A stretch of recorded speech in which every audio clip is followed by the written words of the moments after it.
හරි හොඳයි. එහෙනම් හැමෝටම සුබ සන්ධ්‍යාවක්. අපි වැඩේ පටන් ගන්න හදන්නේ. 2023 කණ්ඩායමේ දරුවන්ට පන්ති අපේ තිබුණේ පසුගිය අඟහරුවාදා පන්තිය. දැන් පාසල් ආරම්භ වීමත් එක්ක අපේ පොඩි කාලසටහනේ වෙනසක් වුණා. අර උදේ කාලේ පවත්වන පන්ති හවසට ගත්තා. ඉතින් ගිය අඟහරුවාදා බොහෝ දෙනෙක්ගේ ඉල්ලීම් තිබුණා මේ හවස් කාලේ අකුණු සැර සමග අධික වර්ෂාව නිසා පන්තිය පොඩක් වෙනස් කරන්න පුළුවන්ද කියලා. ඉතින් යනවා අපිට සිද්ධ වුණා ඒක කැන්සල් කරලා සෙනසුරාදා උදේට දාගන්න. ඊපස්සේ සෙනසුරාදා උදේට එන්න තක්කාව නේද? ඒකත් එක්ක අපි ආපහු කල්පනා කරලා බලලා දැන් අපි අද හවසට දාගත්තා. මම හිතනවා මේ වෙලාව අපිට දිගටම තියාගෙන යන්නත් පුළුවන් වගේ එකක්. ඒ කියන්නේ දැන් ඔයගොල්ලන්ට කොහොමද සිංහල ක්ලාස් එක ඉවර වෙලා මේ ටයිම් එකේ සෙට් වෙන්න පුළුවන් කොහොමද හවස් කාලේ නේද? එතකොට අද හවසයි හෙට උදේ දාගත්තා නම් අපිට වැඩේ ගොඩක්ම හොඳයි. සතිය දවස්වල දුක් විඳින්න අවශ්‍ය වෙන්නේ නැහැ. බලමු අපි group එකේ පොඩ්ඩක් ඒ ගැන කට්ටියත් එක්ක කතා කරලා අපි එමුණොත් permanent තියාගමු. ඊළඟට මේ අහන්නකෝ දැන් අර සෞඛ්‍ය මාර්ගෝපදේශ ඇවිල්ලා තියෙනවා. ලබන මාසේ 16 වෙනිදා ඉඳලා උපකාරක පන්ති ආරම්භ කරන්න අවසර දීලා තියෙනවා.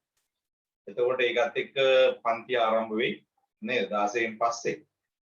කොහොම වුණත් මගේ පන්ති ලබන මාසයේ පුරාම ඔන්ලයින් විතරයි පැවැත්වෙන්නේ. ලබන මාසේ දැන් ඔක මැදනේ තියෙන්නේ අපේ හින්දා ඉතින් අපහෝ ආයතනයකට එන්න දාගන්න ඕනේ නැහැ. දෙසැම්බර් මුල ඉඳලා අපි මේ ආයතනවල පන්ති ආරම්භ කරනවා මම රයිට්. මොකද මට රිවිෂන් එකේ ළමයිගේ පන්ති ටික ඉවර කරගන්නත් ඕනේ හින්දා මම කල්පනා කළා ඔන්ලයින් එකේම යනවා කියලා වැඩේ. හරිද? මම හිතන්නේ පුතාලටත් ඒක ගැටලුවක් නැතුව ඇති. අපි ඊට පස්සේ මේ බලමු නේද දෙසැම්බර් වල ඉඳලා ඔන්ලයින් වලම ඉන්න අය ඔන්ලයින් එකේ තියාගෙන ඒ පන්ති අපි වෙන වෙලාවක් දාගෙන ඕල් ක්ලාස් වලට එන්න කැමති අය කට්ටිය අපි ඒගොල්ලෝ ක්ලාසස් වලට ගෙන්නලා එහෙම කරගෙන යමු වැඩි. එතකොට ආබාධයක් නැහැ. කොහොමද තව එන්න විශාල පිරිසක් ඉන්නවා මම හිතන්නේ ඒගොල්ලෝ ඔන්ලයින් වලට කැමති නැහැ. කෝල් එකට එන්න බලාගෙන තමයි ඇත්තේ. ඒකට යාත් එකතු කරගෙන මේ ගමනේ යන්න පුළුවන්. අපි කතා කරපු පාඩම තමයි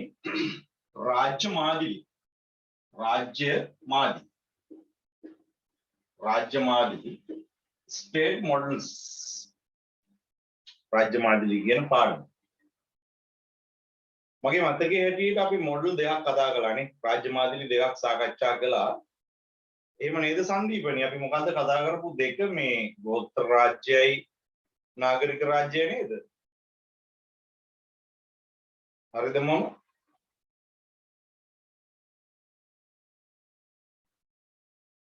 ඒ දෙක නේද කතා කරේ මේ හෂාන් හිටියා නේද? නේද?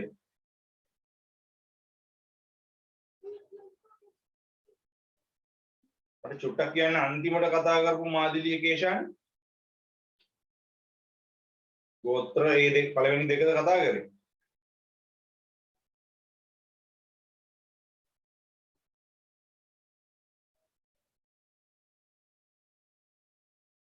නාගරික රාජ්‍ය.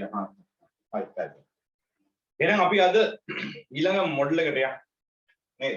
හවස් වෙද්දි සමහරලාට කාලගුණය ඇහැපත් වෙන්නත් පුළුවන්. ඔයාලට මොන හරි මේ කාලගුණය වුණ හරි අවුලක් ඇවිල්ලා අකුණු ගහනවා නම් දිගට ඉන්න බැරි ප්‍රශ්නයක් මොන හරි එනවා නම් මට chat එකට දාන්නේ. අවුල් නම් සංඛ්‍යාව ගොඩක් එහෙම අඩු වෙන තත්ත්වයක් ආවොත් එහෙම ගොඩක් අයට රැඳිලා ඉන්න බැරි ගැටලුවක් තියෙනවා නම් මම පාඩමේ රෙකෝඩින් එකකුත් දැම්මා. ඒ වුණාට මේ අපි වුණොත් ඒක වෙනස් කරලා වෙන වෙලාවකට දාගමු කොහොමද ඒක උදේ හම්බෙන්න නිසා. රයිට් ගැටලුවක් තියෙනවා නැත්නම් ඔහොම අල්ලගෙන ඉන්න පුළුවන් නම් ඉන්න. රයිට්. අදටම අකුණු ගහනවා නම් එහෙම අල්ලගෙන ඉන්න යන්නත් එපා. හරි. අනුතරක් තියෙනවා. රයිට්. අපි ලියාගමු මාතෘකාව මේ රාජාණ්ඩු. අපිට ඊළඟට තියෙන්නේ රාජාණ්ඩු. ඒක හරියම ලේසි. රාජාණ්ඩු. අපි කතා කරන්න හදන්නේ ඒ ගැන. ඒකත් මොඩල් එකක්. දැන් ඔය ඉස්සෙල්ලම තිබ්බ ගෝත්‍රික රාජ්‍ය කියන මොඩල් එක. ඒක ගොඩාක් පරණයි. ඒක ඉස්සර තිබිච්ච එකේ ලක්ෂණ ගැන මම ඔයාලට කිව්වනේ. නේද? ඊට පස්සේ ආව නාගරික රාජ්‍ය. ඒක ඒ ග්‍රීක යුගයේ අපි කතා කළා ඒකේ තිබුණු සුවිශේෂ ලක්ෂණ මොනවද කියලා. එතනත් මහා බල සම්පන්න පාලන ක්‍රමයක් තිබුණේ. හැබැයි එතන විවිධ දේශපාලන ක්‍රම මෝදු වෙලා තිබ්බ නේද? ඍජුපයාන්ත්‍රවාදී පාලන ක්‍රම තිබ්බා. රදලා ආණ්ඩු තිබ්බා නේද? ආඥාදායක ආණ්ඩු තිබ්බා, රාජාණ්ඩු තිබ්බා. එතකොට ඊළඟට අලුතෙන්ම ආපු මොඩල් එක තමයි මේ රාජාණ්ඩු කියන මොඩල් එක. දැන් අපි ගත්තොත් ලෝකේ ගොඩාක් රටවල් වල දැන් මේ අපේ රටෙත් එක්ක දැන් අපේ රටෙත් ඔය ඉංග්‍රීසියෙන් අපේ රට යටත් විජිතයක් බවට පත් කරගන්න කලින් මේක තිබ්බේ රාජාණ්ඩුනේ නේද? ඉන්දියාවේ තිබ්බේ, බ්‍රිතාන්‍යයේ තිබ්බේ, එතකොට රුසියාවේ තිබ්බේ, ප්‍රංශයේ තිබ්බේ, හැමතැනම තිබ්බේ රාජාණ්ඩු. උදාලා රාජාණ්ඩුවක් ගැන අහලා තියෙනවා. ඊළඟට ඕගොල්ලෝ රජවරු ගැන රජවරු රට පාලනය කරපු හැටි නේද? ඒ රජවරුන්ගේ පාලන ක්‍රම ගැන විවිධ නාට්‍ය බලලා තියෙන හින්දා අපේ ඔළුවේ පොඩි චිත්‍රයක් තියෙනවා කොහොමද රාජාණ්ඩු ක්‍රමයක් ගැන. එතකොට මේ ඔයාලා දැකපු චිත්‍රයේ ඒ කියන්නේ රාජාණ්ඩු ක්‍රමය ගැන ඕගොල්ලෝ දැකපු එක ඇතුලේ ඉන්නවා මහා බල සම්පන්න රජෙක් හෝ රැජිනා. රාජාණ්ඩු ක්‍රමයක් කියන්නේ එහෙම එකක් නේ. එක්ක රජෙක් එහෙම නැත්නම් රැජිනා. රජෙකුගේ හෝ රැජිනකගේ නායකත්වයෙන් ක්‍රියාත්මක වන ආණ්ඩු ක්‍රමයක් තියෙනවා. රජෙක්ගේ හෝ රැජිනකගේ නායකත්වයෙන් ක්‍රියාත්මක වෙනවා. ඒත් යාට කොහෙන්ද බලය හම්බෙන්නේ? දැන් අපි අද කල්පනා කරලා බැලුවොත් එහෙම දැන් ගෝඨාභය රාජපක්ෂට කොහෙන්ද බලය හම්බෙන්නේ? ගෝඨාභය රාජපක්ෂට තීන්දුව తీරන ගන්න බලය හම්බෙන්නේ ආණ්ඩු ක්‍රම ව්‍යවස්ථාවේ. අපි ඒකට කියනවා මූලික නීතිය. රයිට්? ඒත් අගමැතිතුමාට බලය ලැබෙන්නේ ආණ්ඩු ක්‍රම ව්‍යවස්ථාවේ. හැබැයි රාජාණ්ඩු ක්‍රමයක් තියෙන තැනක රජතුමාට එහෙම මොකක් හරි නීතියකින් එහෙම ලියවිල්ලකින් එහෙම ව්‍යවස්ථාවකින් නෙමෙයි බලය හම්බෙන්නේ. එතකොට යාට බලය හම්බෙනවා ඒ රජු හෝ රැජිනපත් වෙන්නේ පරම්පරාවෙන්. පාරම්පරිකව පත් වෙනවා. රයිට්? නැත්නම් සම්ප්‍රදායෙන් පත් වෙනවා. සම්ප්‍රදාය තුලින්. ඒත් මේ සම්ප්‍රදායෙම උට හම්බ වෙනවා බලය. වැඩ කරන්න බලය හම්බෙන්නේ එහෙම. ඒතරන් ඒ වගේ මහා බල සම්පන්න රජෙකුගේ හෝ රැජිනකගේ නායකත්වය යටතේ ක්‍රියාත්මක වන පාලන ක්‍රමයකට අපි කියනවා රාජාණ්ඩුවක්. දැන් මේ නූතන රාජ්‍ය කියලා කියන්නේ පුතේ මේ දැන් තියෙන රාජ්‍ය මේ අපි ඉන්න රාජ්‍ය. මේ දැන් තියෙන රාජ්‍ය නිර්මාණය වෙන්න කලින් මේ අපි ඉන්න රාජ්‍ය නිර්මාණය වෙන්න කලින් ලෝකේ ගොඩාක් තැන්වල තිබ්බේ රාජාණ්ඩු තමයි. ඒ කියන්නේ රජෙක් හෝ රැජිනක් ගෙනියන ආණ්ඩු. දැන් අපි දන්නවානේ දැන් අද මේ වර්තමානයේ දැන් තියෙන අපි ජීවත් වෙන මේ දේශපාලන ක්‍රමවල තියෙනවා පුතේ දේශපාලන ආයතන. දේශපාලන ආයතන තියෙනවා. අපි ඉස්සරහට ඒව ගැන කතා කරමු. දේශපාලන ආයතන කියන්නේ දැන් අපි ගත්තොත් එහෙම අපිට අඳුන ගන්න පුළුවන් ආණ්ඩුවක් තියෙනවා. එහෙම වෙනම ආණ්ඩුවක්. ආණ්ඩුව කියලා ව්‍යුහයක් තියෙනවා. පාර්ලිමේන්තුවක් තියෙනවා. නැත්නම් ව්‍යවස්ථාදායකයක් තියෙනවා. විධායකයක් තියෙනවා. කැබිනට් මණ්ඩලයක් තියෙනවා. right? අධිකරණ පද්ධතියක් තියෙනවා. එහෙම right? අධිකරණ පද්ධතියක් තියෙනවා. එහෙම ಜಾති ටිකක් තියෙනවා. නමුත් රාජාණ්ඩුවල මේ මොකක්වත් නැහැ. නැත්නම් අපි කියනවා නම් ඔයාලා ඔළුවේ තියාගන්න ඕන එක තමයි එහෙම දේශපාලන ආයතන සංවර්ධිත මට්ටමක නැහැ. දැන් රට පාලනය කරන අපි ගත්තොත් රජතුමා ඉන්නවා. එයාගේ පිරිවර ඉන්නවා. මැති ඇමතියෝ ටික ඉන්නවා. එයා විසින් කරපු පත්කිරීම කරපු අනුග්‍රහක පත්කිරීම ලැබපු කට්ටිය ටික ඉන්නවා. ඒගොල්ලෝ තමයි මේක ක්‍රියාත්මක කරන්නේ.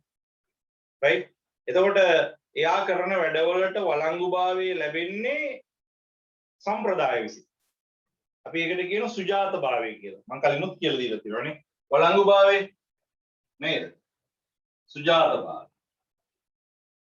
දැන් අපි ගත්තොත් ගෝඨාභය රාජපක්ෂ මහත්තයා කරන වැඩවලට සුජාතභාවය හම්බ වෙනවා ස්වාධිපත්‍ය බලේ ජනවරමේ. එයාට එහෙම කරන්න ජනතාව දීලා තියෙන බලයක්. right?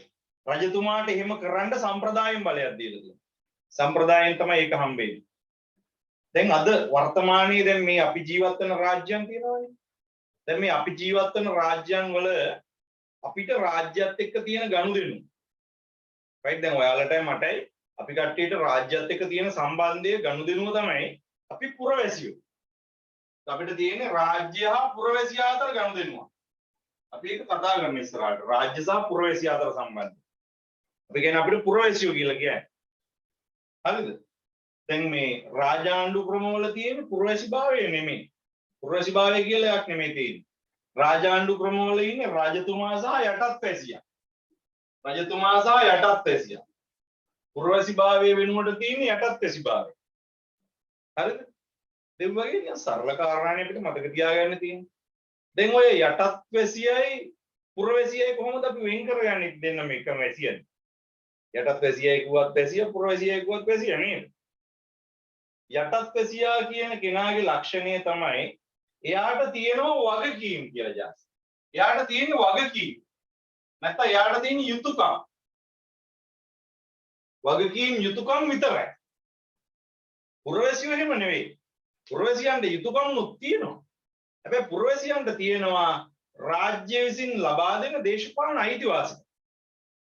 ඒ ඔයාලගේ දෙමව්පියෝ අපි පුරවැසියෝ විදියට අපි දේශපාලන අයිතිවාසිකම් භුක්ති විඳිනවා. අපි දේශපාලනේ කතා කරනවා, විවේචනය කරනවා, ඡන්ද දෙනවා, පක්ෂ හදනවා, ආණ්ඩු පීඩවනවා, ආණ්ඩු පෙරලනවා නේද? අපිට එහෙම අයිතියක් තියෙනවා. අපිට එහෙම කතා කරන්න පුළුවන්. දැන් මේ Zoom එක කියන්නේ පොදු රැස්වීමක් නේද? දැන් මේ පොදු රැස්වීම උනත් අපි කියනවා ඊළඟ ඡන්දෙන් අපි ගෝඨාභය ගෙදර යවමු.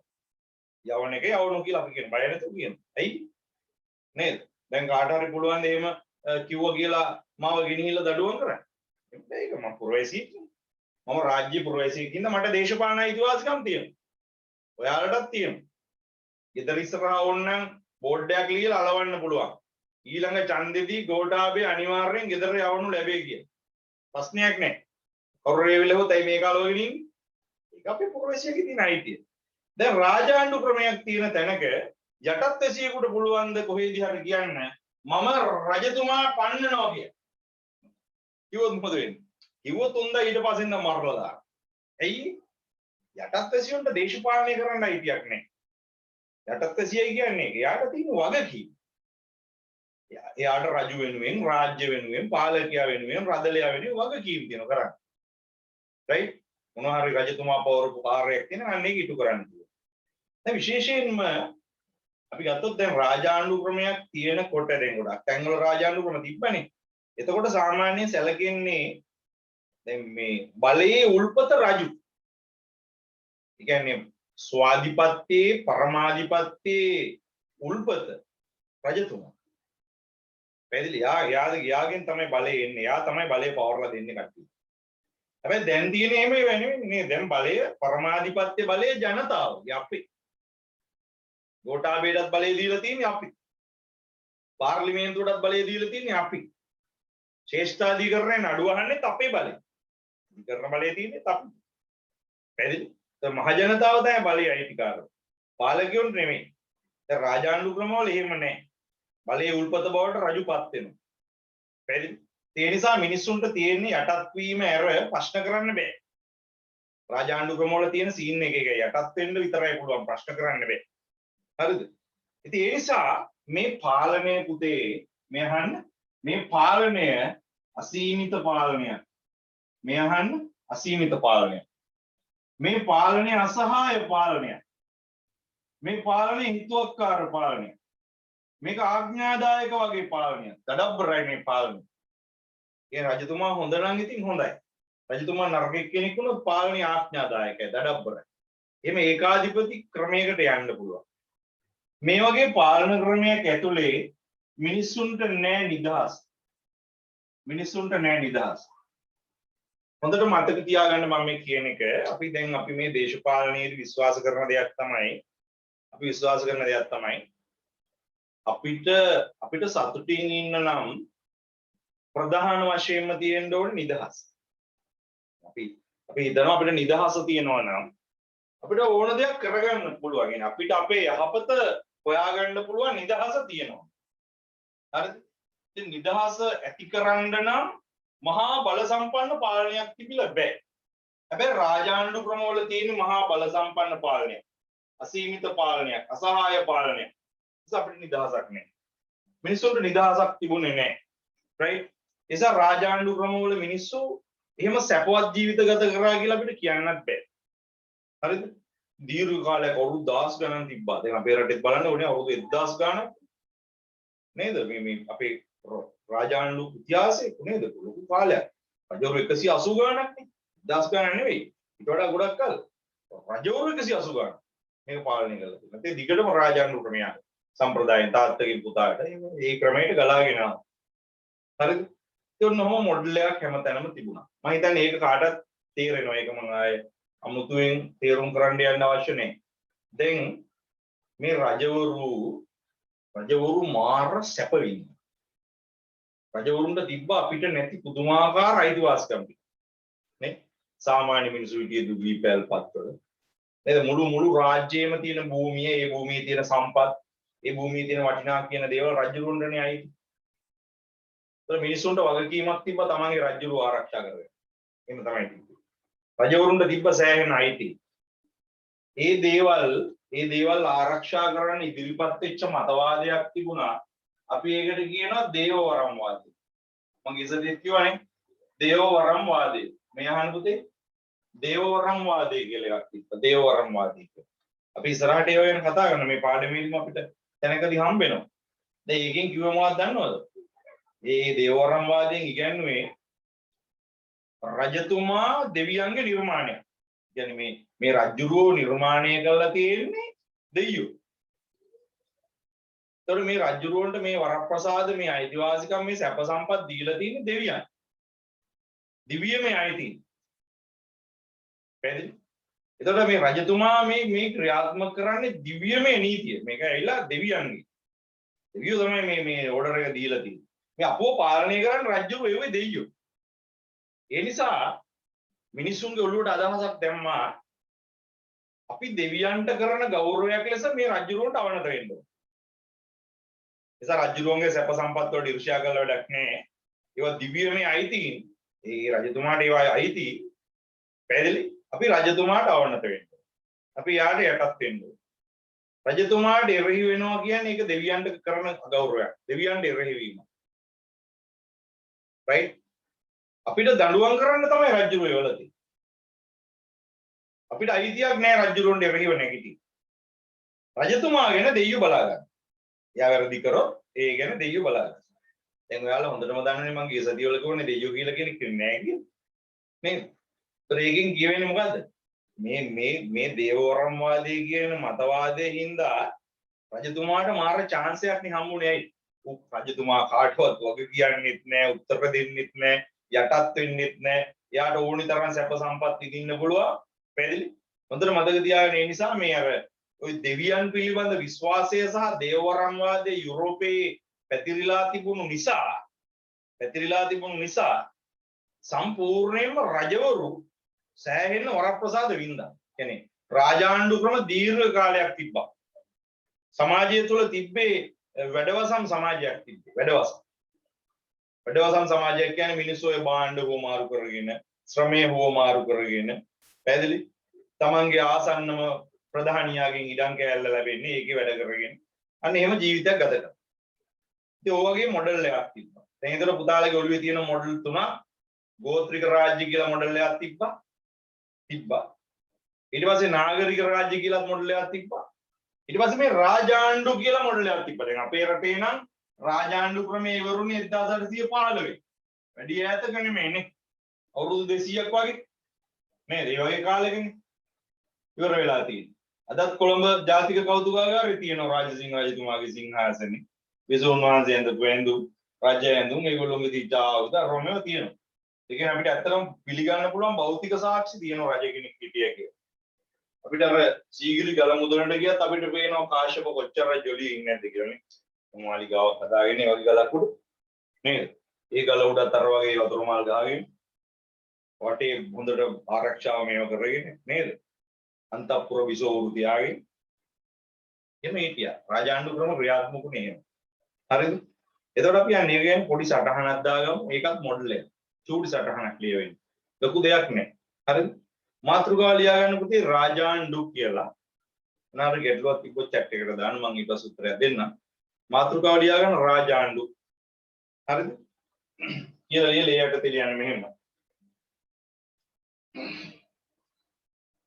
නූතන රාජ්‍ය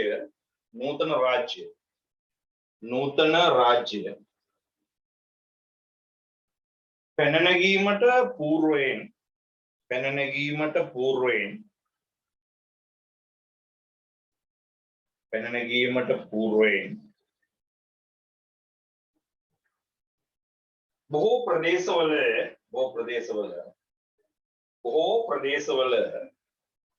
බොහෝ ප්‍රදේශවල වඩාත් ජනප්‍රියව පැවති රාජ්‍ය මාදිලිය වූයේ වඩාත් ජනප්‍රියව පැවති රාජ්‍ය මාදිලිය වූයේ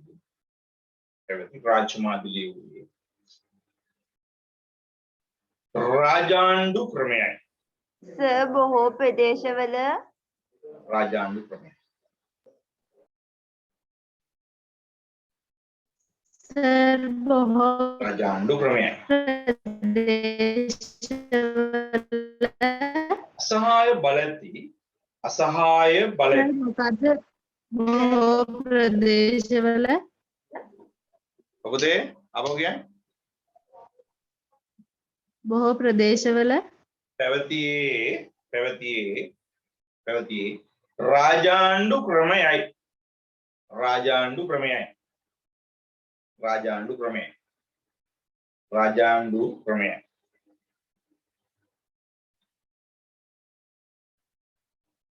අසහාය බලති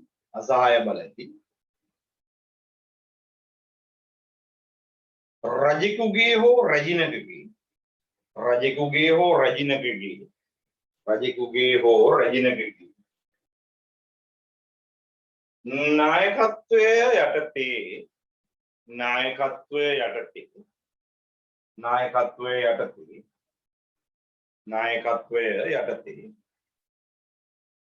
නායකත්වය යටතේ ක්‍රියාත්මක වූ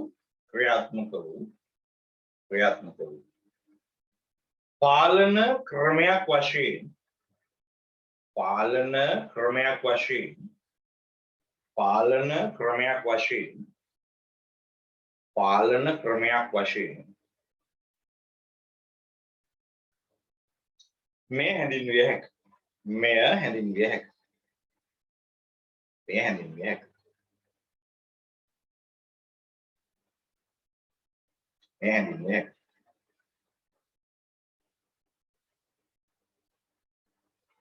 රජු හෝ රැජින පත්වන්නේ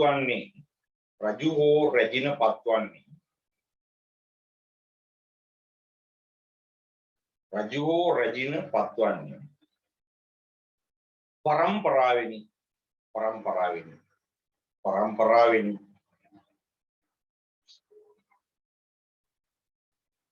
එක් රාජාණ්ඩු ක්‍රමවල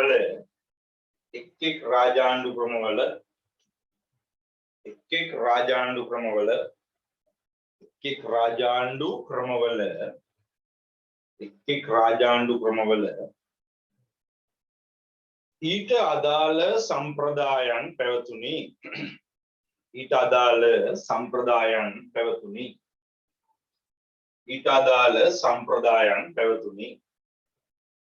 ඊට අදාළ සම්ප්‍රදායන් පැවතුණි.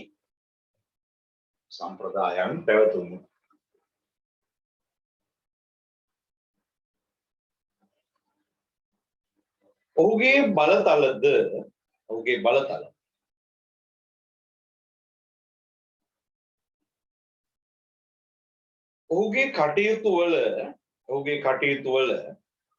ඔහුගේ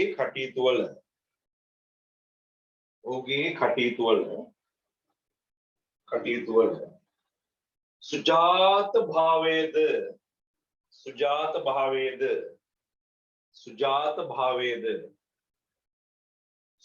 භාවයේද සම්ප්‍රදායන් තුලින්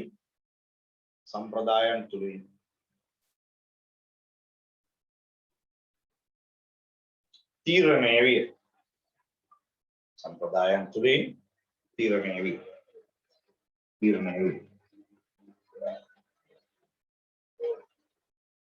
වෙනම ඡේදකින් රාජාණ්ඩු ක්‍රමය වූ කලී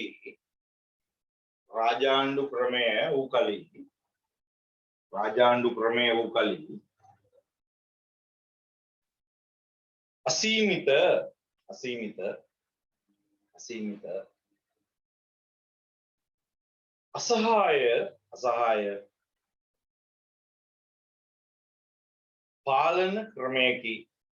පාලන ක්‍රමයකි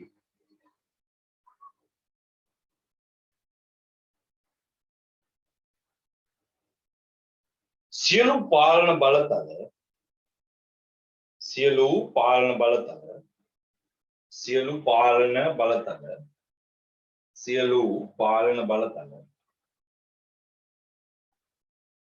රජුට කේන්ද්‍රගතව සියලු පාලන බලතල රජුට කේන්ද්‍රගතව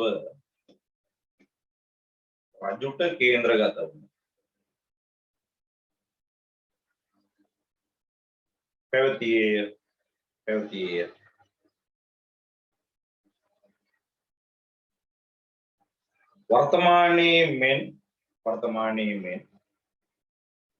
වර්තමානයේ මෙන්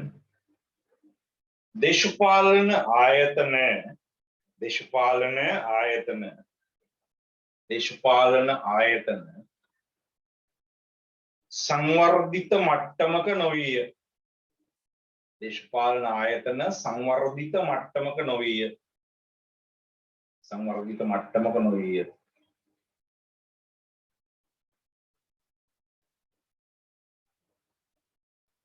අවම වශයෙන්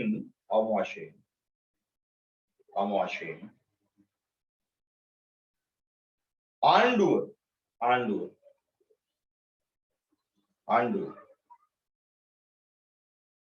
රාජ්‍යයෙන් වෙන්කොට හඳුනාගත හැකි නොවුනි. ආණ්ඩුව රාජ්‍යයෙන් වෙන්කොට හඳුනාගත හැකි නොවුනි.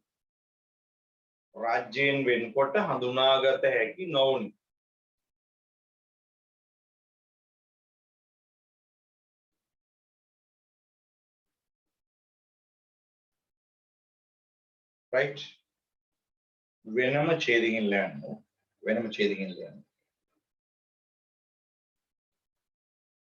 යුරෝපය තුල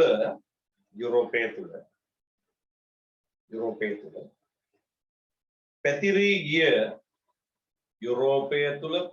ගිය දේව වරම්වාදී අදහස්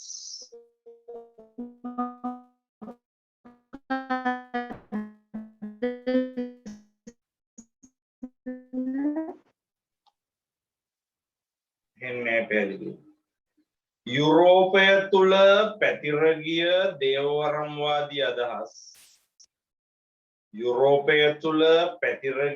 දේවවරම්වාදී අදහස්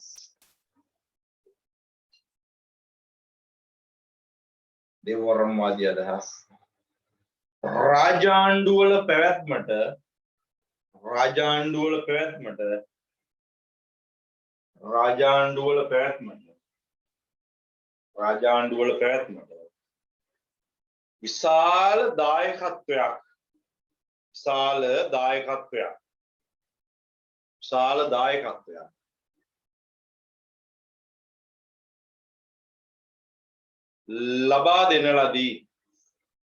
දායකත්වයක් ලබා දෙන ලදී.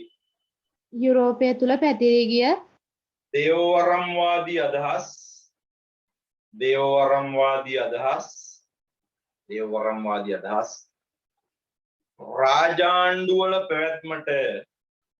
රාජාණ්ඩුවල පැවැත්මට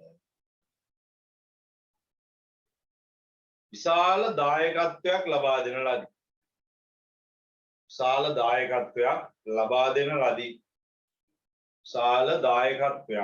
ලබා දෙන ලදී.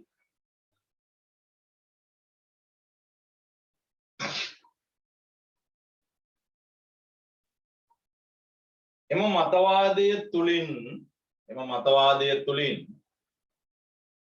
මතවාදය තුලින්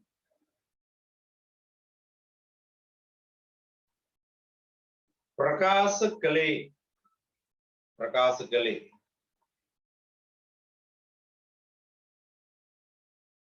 රජු දෙවියන්ගේ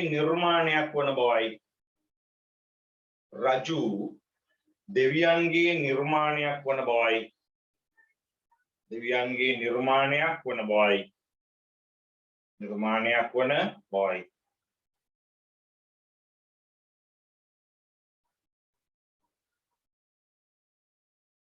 ඔහු दिव्यमय नीति, दिव्यमय नीति, दिव्यमय नीति,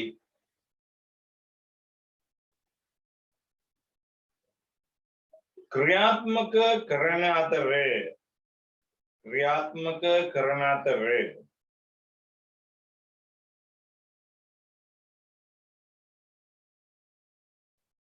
दिव्यमय අයිතීන් භුක්ති විඳි, दिव्यमय අයිතීන් භුක්ති විඳි, दिव्यमय අයිතීන් භුක්ති විඳි.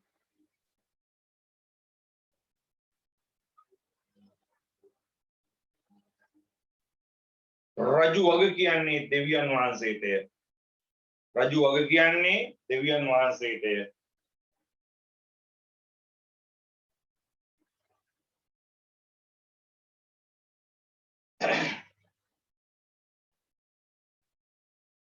මොකද්ද සර්? රජු වග කියන්නේ දෙවියන් වහන්සේටය. රජු වග කියන්නේ දෙවියන් වහන්සේටය. රජු වග කියන්නේ දෙවියන් වහන්සේටය.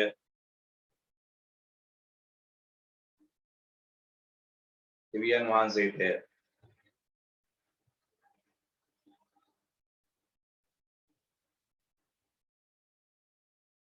මේ නිසා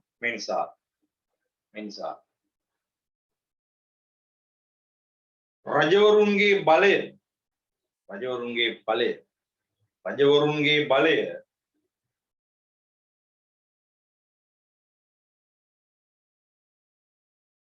රජවරුන්ගේ බලය අසීමිත ලෙස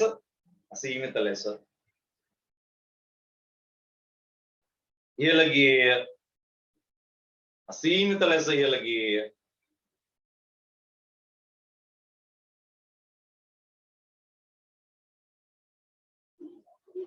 රාජාණ්ඩුවල ජීවත් වූ රාජාණ්ඩුවල ජීවත් වූ රාජාණ්ඩුවල ජීවත් වූ රාජාණ්ඩුවල ජීවත් වූ පුද්ගලයන්ගේ නිදහස්, පුද්ගලයන්ගේ නිදහස්, පුද්ගලයන්ගේ නිදහස් මුළුමනින්ම බිඳ වැටී තිබුණි. මුළුමනින්ම බිඳ වැටී තිබුණි.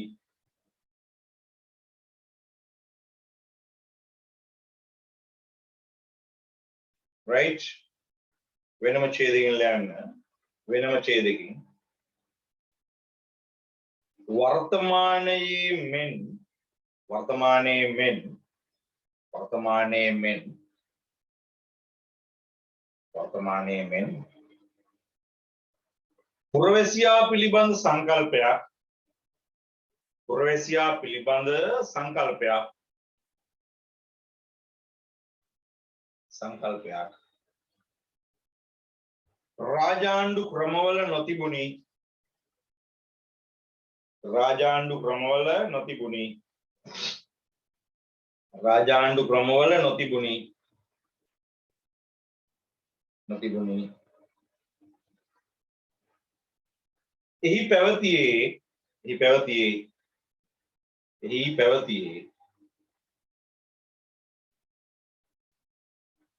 යටත් වැසියා, එහි පැවතියේ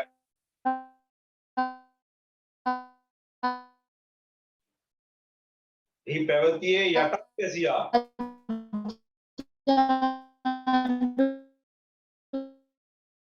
ක්‍රමවල පුතා කියන එක ඇහෙන්නේ නැහැ. ඔයාට සිග්නල් මදි.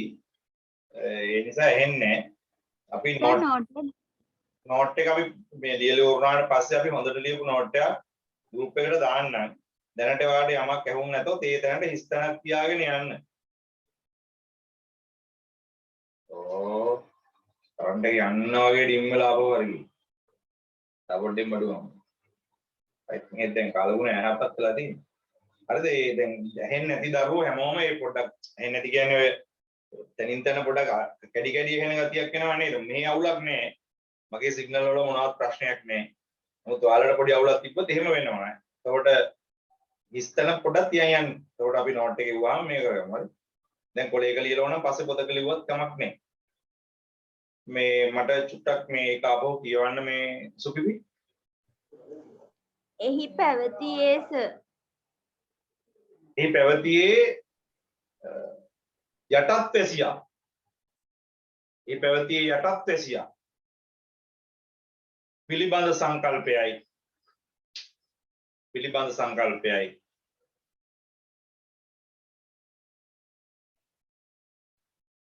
යටත් වැසියාට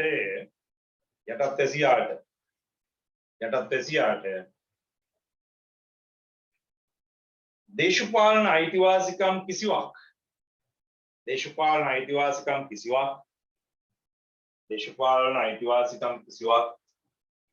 හිමි නොවන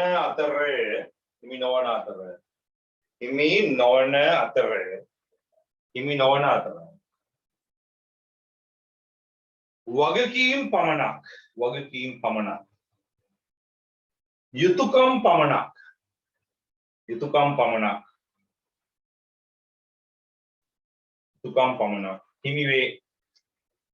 යුතුයකම් පමණක් හිමි වේ. right ඒකටම ලියන්න දීර්ඝ කාලයක්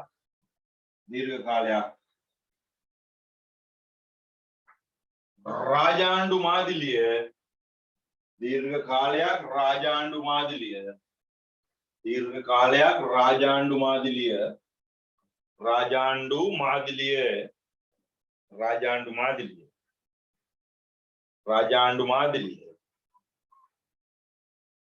ක්‍රියාත්මක වුණි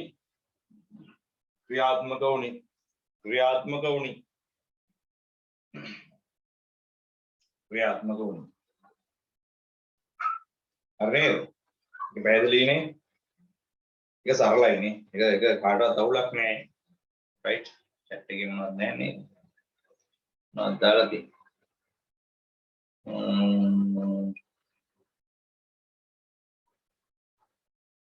අතරේ ඉන්නවද? ඒව තියෙන්නේ. හරිද? මම මට මොනවා හරි දාලා දීලා අතර ඉඳනවා වගේ තියෙන්නේ. හරි. දැන් මේ අහන්නකෝ දැන් ඔන්න මම මේ රාජාණ්ඩු ඉවරයි දැන් අපේ ඉවරයිනේ නේද? දැන් පුතාලගෙන් අහුවොත් එහෙම රාජාණ්ඩු ක්‍රමයක ලක්ෂණ කියා ගන්න පුළුවන් ටිකක් නේ මොනවද තියෙන්නේ? අසහාය ප්‍රතිපාලනයක් තියෙනවා. පුද්ගල නිදහස කියලා එකක් නැහැ. රජතුමා හෝ රජිනපත් වෙන පරම්පරාවේ එයාට බලය හම්බෙන්නේ එයාට එයාගේ කටයුතු වලට අදාළ සුජාතභාවය ලැබෙන සම්ප්‍රදාය පුරවැසියා කියලා එකක් නෑ යටත් වැසියා කියන සංකල්පය තිබුණා නේද? ඒ රාජාණ්ඩු ක්‍රම වලට දේවවරම් වාදයෙන් ලොකු ගැම්මක් ආවා නේද? අපි මේ 21 වෙනි සියවසට ඇවිල්ලා හරිද? අර අමුදාවේ කොල්ල යුද්ධ කරලා දිනුවා මේ 21 වෙනි සියවසට ඇවිල්ලා අපි කියවන්නේ නේ සිව් මහා බඹුන් මොකද්ද දුන් විවරණින් අපටත් රජෙක් පහළව ඇති ඒ මහ රජුන් පෑ පෙළහරින් මේ දෙරණ එක්සේ සතුනේ කියලා අපි කිව්වේ. කියන්නේ අපිට අර රාජාණ්ඩු ක්‍රමය ගැන නිකන් අපි ගාව අර යටත් වැසිකම තාම දිනනවා. සමහර වයසක මිනිස්සු ගිහිල්ලා අර සමහර පාලකයෝන්ගේ ගෑනුන්ටත් වඳිනවා බුලත් දී. ඒ යටත් වැසිකම අපි අපේ පරම්පරාවට පුරුදු වෙන්නේ. නේද? අපිට පුරුදු නේද? ඒකට අපේ ආච්චිලා සීයලා මීමුත්තලා වගේ කට්ටිය රජවරුන්ට මේ බයලේ ඉඳලාදී 1815 කියන්නේ මීට අවුරුදු 200 කට එහා පැත්තේ තිබිලා තියෙනවා රාජාණ්ඩු ක්‍රමය. හරිද? දැන් ලෝකේ රාජාණ්ඩු ක්‍රම නැහැ. රජවරු ගණන් ගන්නෑ. ප්‍රංශේ මිනිස්සු ඒගොල්ලෝ ප්‍රංශ විප්ලවයෙන් රාජාණ්ඩු ක්‍රම ඉවර කළා. ලෝකෙ කොහේ හරි එහෙම ඔය කියන සාම්ප්‍රදායික රාජාණ්ඩු මාදිලිය තියෙනවා නම් ඒ රාජාණ්ඩු මාදිලිය තියෙන්නේ බ්‍රිතාන්‍යයේ තියෙනවා පුතා. හැබැයි දැන් මතක තියාගන්න බ්‍රිතාන්‍ය රාජාණ්ඩු ක්‍රමයක් නැහැ. ඒ වුණාට ඒ අතීතයේ තිවිච්ච රජකම තාම තියෙනවා. ඒ මිනිස්සු ඒක නිකන් කෞතුක වස්තුවක් වගේ පරිස්සම් කරනවා.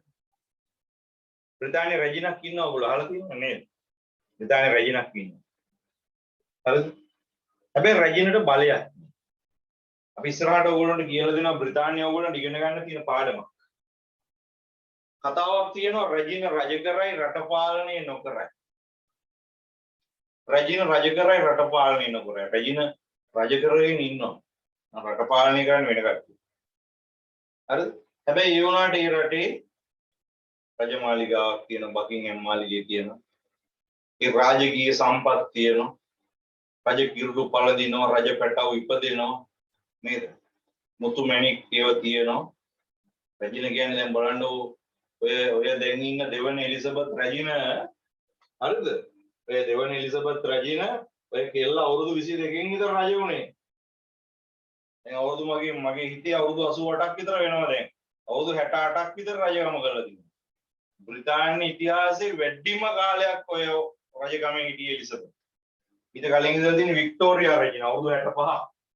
ඒ වික්ටෝරියා රජිනගේ වාර්තාවත් මේ එලිසබෙත් රජින කැඩුවා. දෙවනි එලිසබෙත්. දැන් එයා ඊටත් වඩා කාලේ. එයාගේ මහත්ය පහුගිය දවස්වල නැති වුණා. ෆිලිප් කුමාරයා. දැන් බ්‍රිතාන්‍ය දැන් අර මේ සම්ප්‍රදායන් එහෙ තියෙනවා තාම. හරිද? හැබැයි මේ රාජාණ්ඩු ක්‍රමයක් නැහැ. ඒ රාජාණ්ඩු ක්‍රමයක් නැහැ.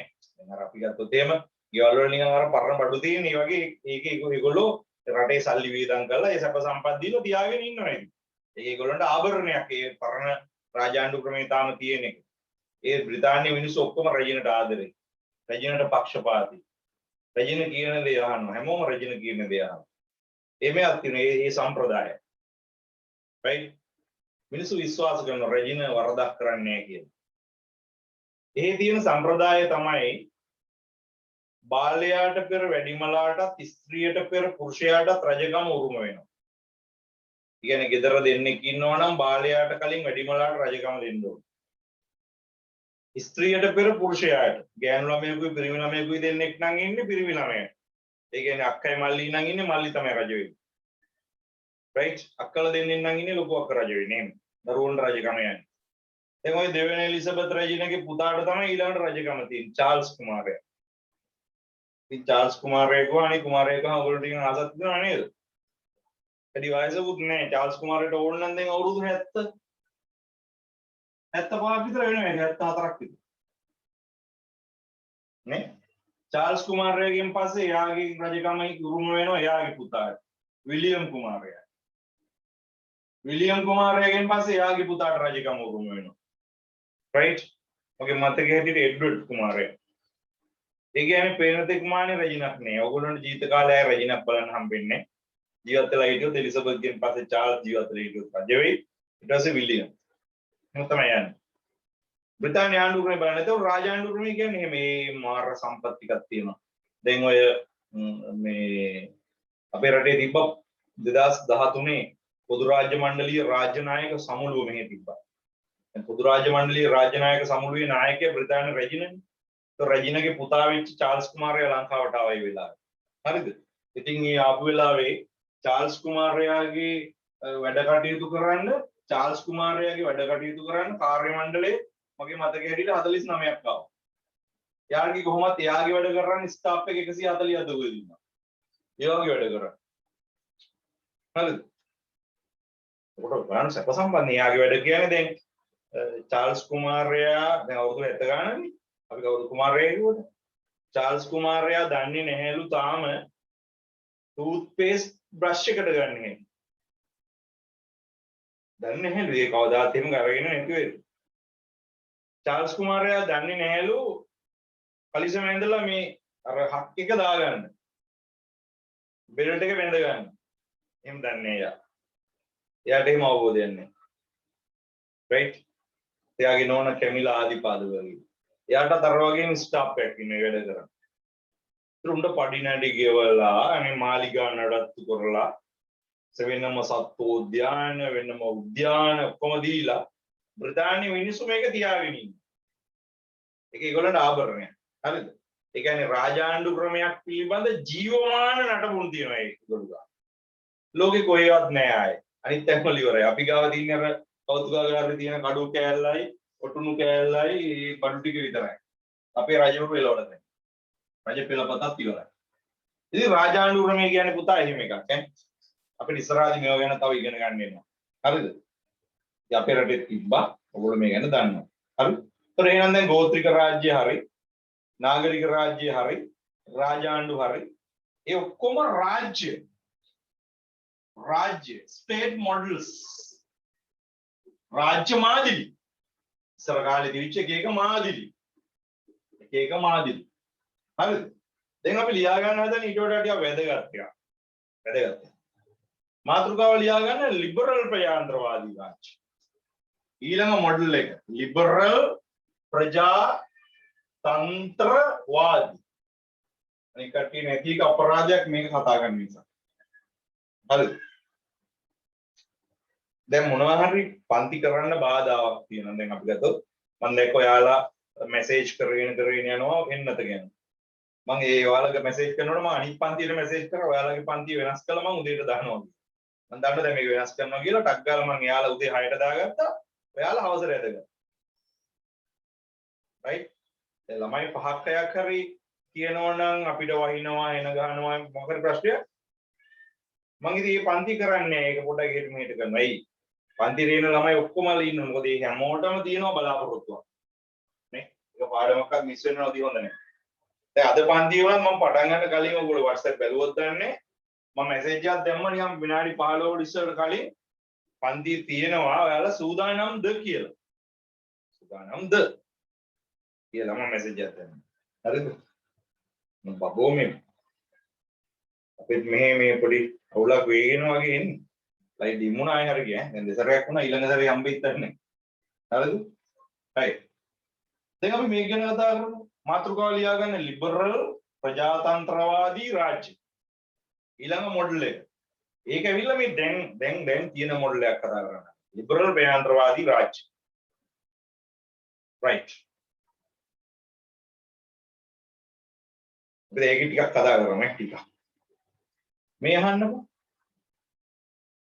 ලිබරල් ප්‍රජාතන්ත්‍රවාදී අපි නේ කනට හුරුයි නේ දැන් ඇහිලා තියෙන එකක් නේ නිතර වගේ ඇහිච්ච එකක් දැන් ඔය මං කියවනේ පුතාලට දැන් යුරෝපයේ තිබ්බා මේ අහගන්නකෝ දැන් වෙන වැඩ කරන්න එපා පාඩම හොඳට අහන් ඉන්න ඕනේ යුරෝපයේ තිබ්බා රාජාණ්ඩු හරිද දැන් අපි කතා කරේ ඒකනේ රාජාණ්ඩු වල තිබ්බේ අසීමිත පාලනය අසහාය පාලනය මාර බලයක් තිබ්බේ රාජාණ්ඩු ඒ හින්දා මිනිසුන්ට තිබ්බේ නෑ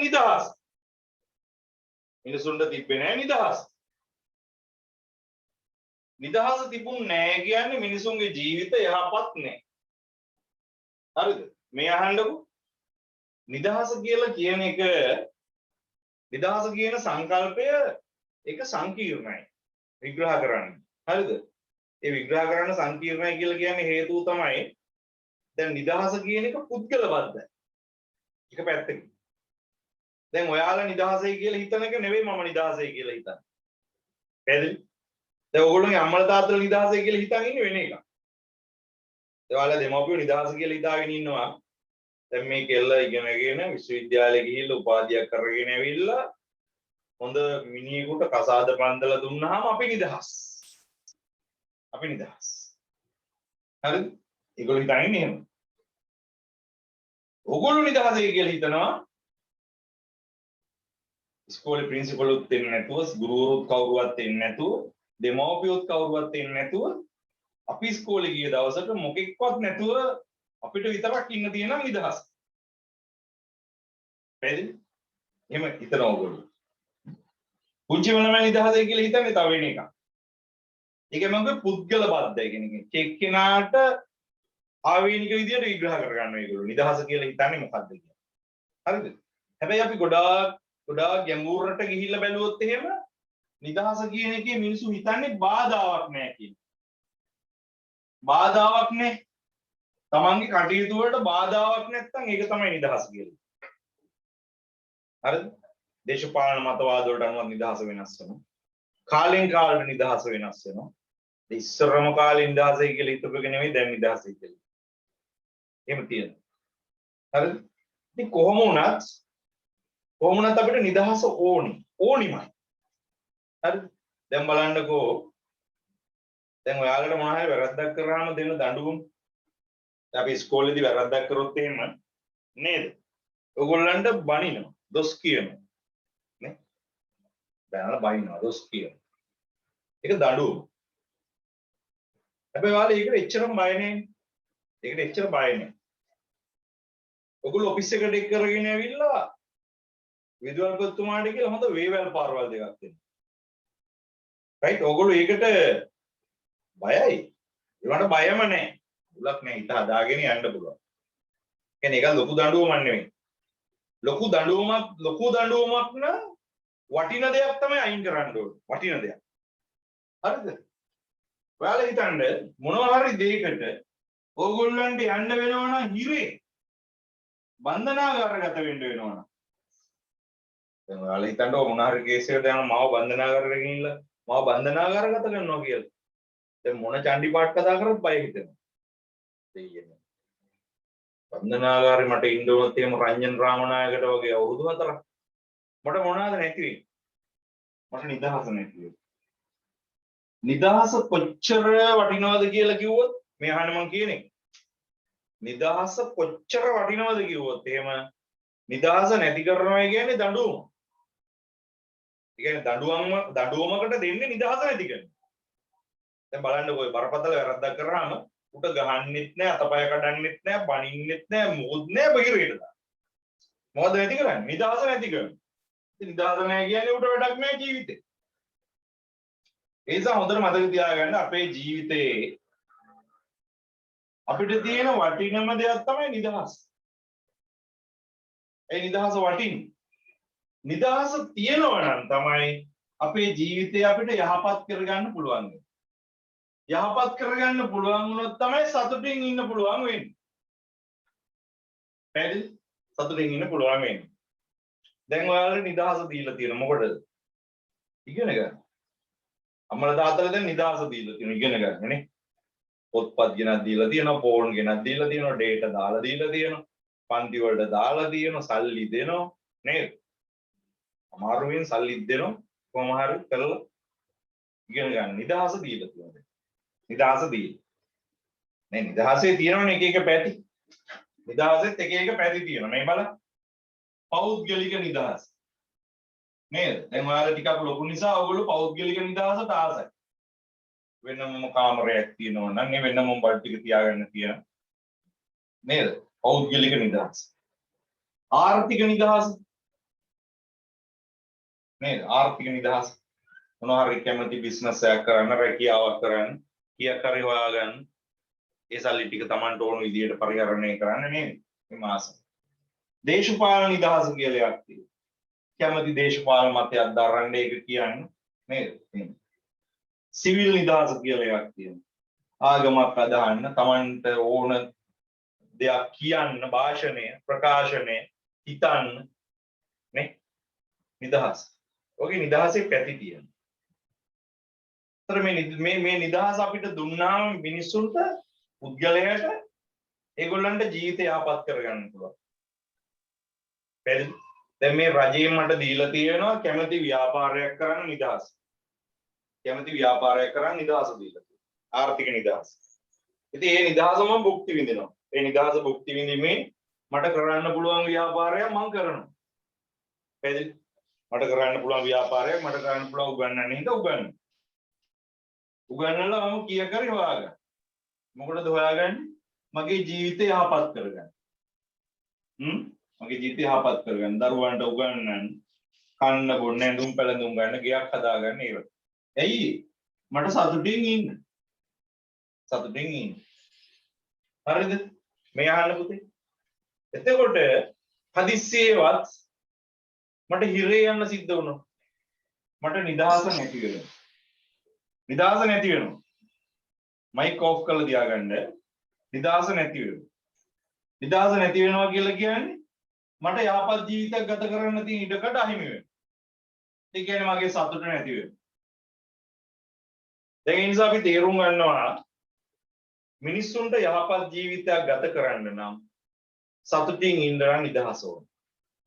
නිදහස ඕන. හැබැයි රාජාණ්ඩු ක්‍රමවල මොනවාද නැත්තේ? රාජාණ්ඩු ක්‍රමවල නිදහස නැහැ. රාජාණ්ඩු ක්‍රමවල නිදහස නැහැ. නිදහස බිඳුවයි. පුද්ගල නිදහස නැහැ. මිනිස්සු හැමදාම රජවරුන්ට යටත් වෙලා ඉන්නේ. හොඳට මතක තියාගන්න මිනිස්සු හැමදාම යට කරලා තියාගන්න බෑ. මිනිස්සු හැමදාම යටත් වෙලා ඉන්නේ. ඒගොල්ලන්ට බුද්ධිය තියෙනවා. ඒගොල්ලන්ට තාර්කික බුද්ධිය තියෙනවා. ඒගොල්ලෝ හිතනවා, තර්ක කරනවා. පැහැදිලි? ඒ නිසා ටික කලක් යනකොට රාජාණ්ඩු ක්‍රමවලට එරෙහිව මිනිස්සු අදහස් දක්වන්න පටන් ගත්තා. දේශපාලන චින්තකයෝ රාජාණ්ඩු ක්‍රමවලට එරෙහිව කතා කරන්න පටන් ගත්තා, ලියන්න පටන් ගත්තා. ඒගොල්ලෝ කියන්න පටන් ගත්තා රාජ්‍යයේ වගකීම වෙන්නේ මිනිසුන්ගේ නිදහස උපරිම කරලා දෙන්න. රාජ්‍යයේ වගකීම මේ රජවරු හුරුතල් කරන එක නෙමෙයි. ඒගොල්ලන්ගේ බිසෝවරුන්ට සම්පත් හදන එක නෙමෙයි. රාජ්‍යයේ වගකීම තමයි මිනිසුන්ගේ නිදහස උපරිම කරන. සියලු දෙනාගේ නිදහස වෙනුවෙන් රාජ්‍ය කැප වෙන්න ඕන කියලා බය නැතුව ලියන්න පටන් ගත්තා. ඒ නිසා වහාම අසීමිත පාලනය නවත්තන්න. අසහාය පාලනය නවත්තන්න. අත්නෝමතික පාලනය නවත්තන්න ඕනේ. ඒව බෑ. සමේ රජවරු හරියන්නේ. එහෙම අදහස් එන්න පටන් ගත්තා. අපි ඒව වෙනම ඉගෙන ගන්නවා. ඒක කොහෙන්ද ආවේ? ඒ අදහස් එනකොට පැහැදිලි පුද්ගලයාගේ නිදහස මේ අහන්න පුතේ පුද්ගලයාගේ නිදහස ආරක්ෂා කරන පුද්ගලයාගේ නිදහස වෙනුවෙන් කැප වෙන රාජ්‍ය මාදිලියක් පැන නැගුණා. ඒකට අපි කියන්නේ ලිබරල් රාජ්‍ය කියලා.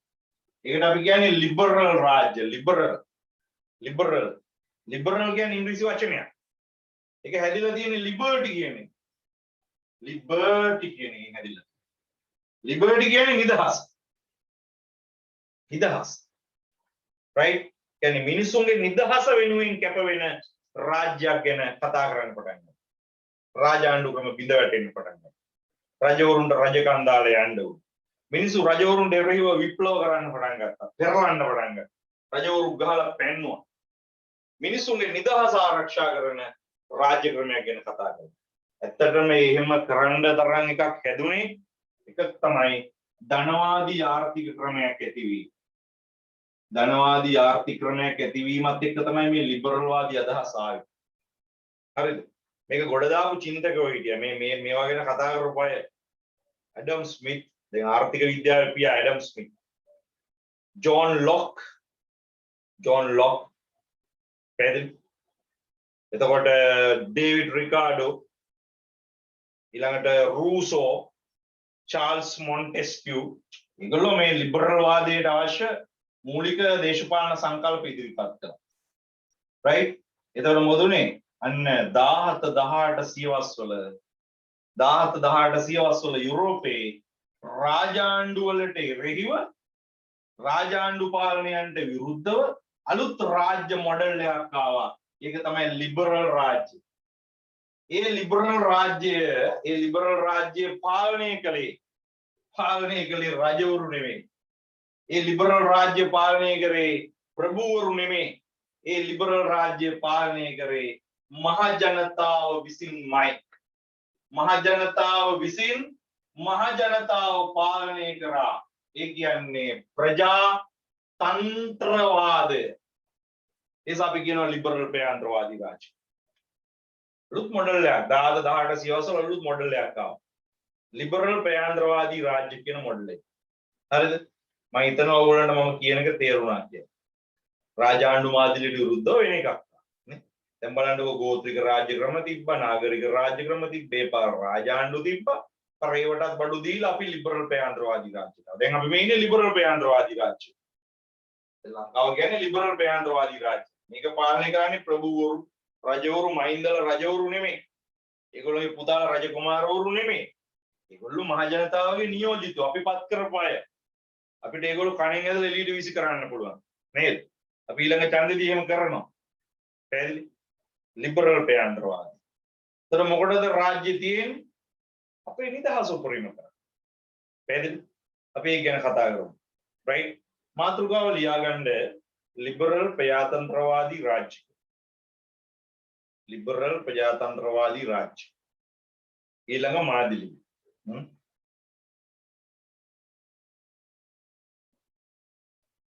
right. අපි යටතේ මෙහෙම ලියමු. යටතේ මෙහෙම ලියමු.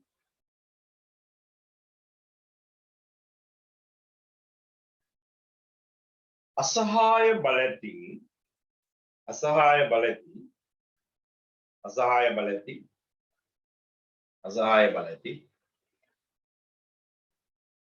රාජාණ්ඩු ක්‍රමවලට රාජාණ්ඩු ක්‍රමවලට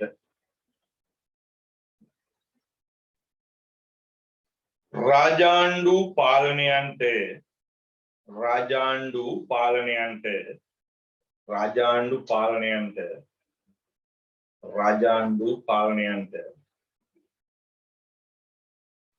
පාලනයන්ට ඉරහිව ඉරහිව ඉරහිව 17 18 සියවස්වල 17 18 සියවස්වල 17 18 සියවස්වල යුරෝපයේ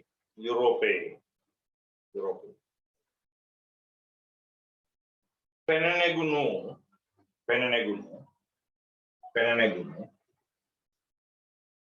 දේශපාලන දෘෂ්ටිවාදයක් ලෙස දේශපාලන දෘෂ්ටිවාදයක් ලෙස දේශපාලන දෘෂ්ටිවාදයක් ලෙස දේශපාලන දෘෂ්ටිවාදයක් ලෙස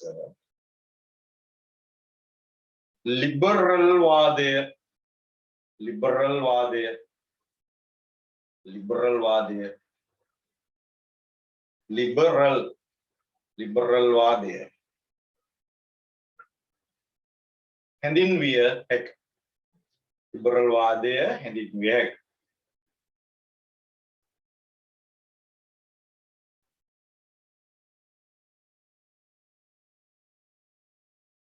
එම මතවාදයට අනුව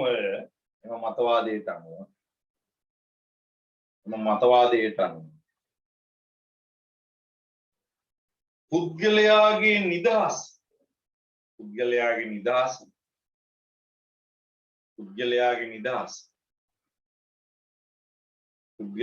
නිදහස උපරිම වශයෙන් ආරක්ෂා කරන උපරිම වශයෙන් ආරක්ෂා කරන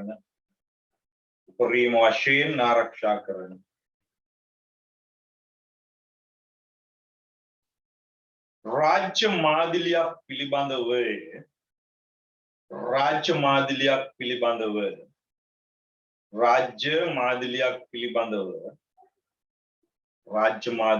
පිළිබඳව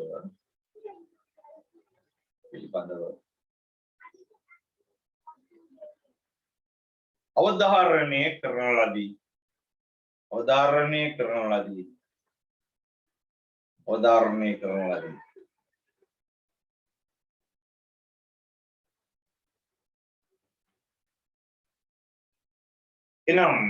එනම්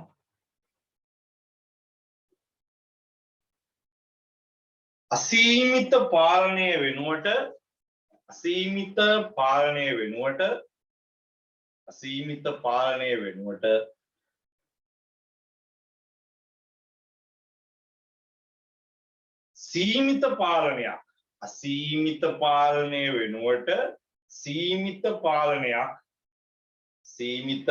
සීමිත පාලනයක්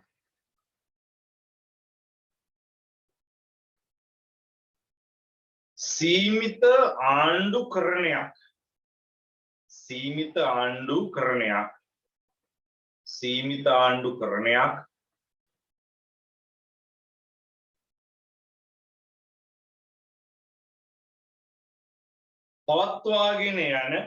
පවත්වාගෙන යන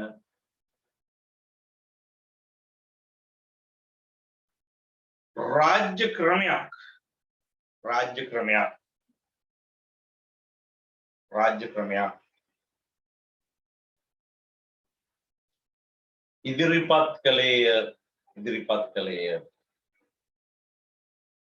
ඉදිරිපත් කළේය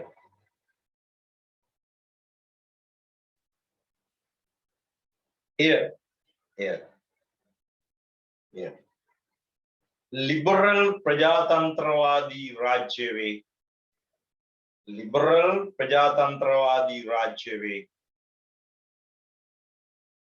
लिबरल प्रजातंत्रवादी राज्य वे लिबरल प्रजातंत्रवादी राज्य वे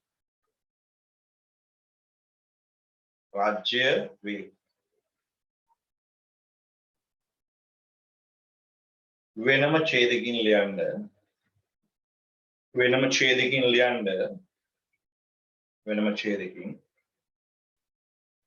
लिबरल प्रजातंत्रवादी राज्य मादिलिय लिबरल प्रजातंत्रवादी राज्य मादिलिय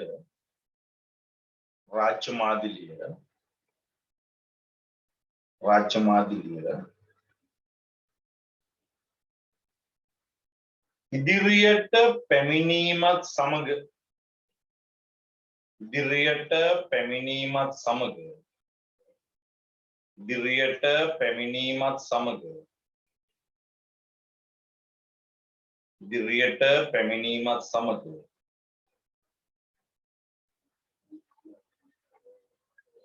රාජාණ්ඩු මාදිලි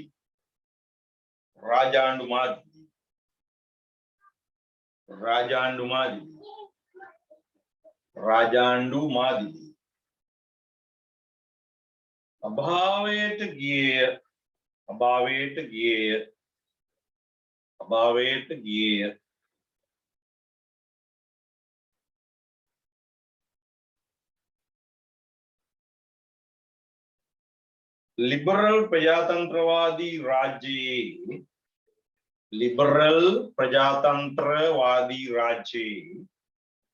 लिबरल प्रजातंत्रवादी राज्य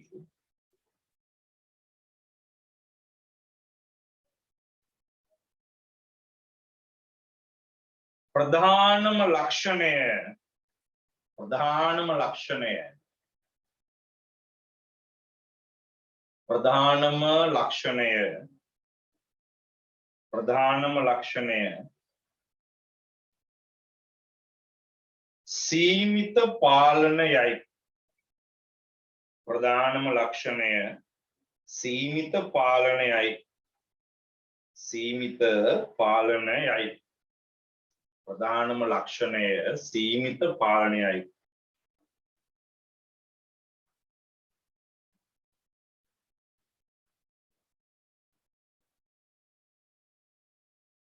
මෙම රාජ්‍ය මාදිලියේ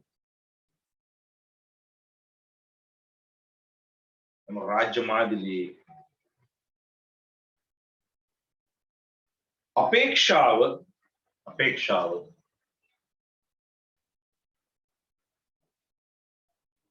පුද්ගල නිදහස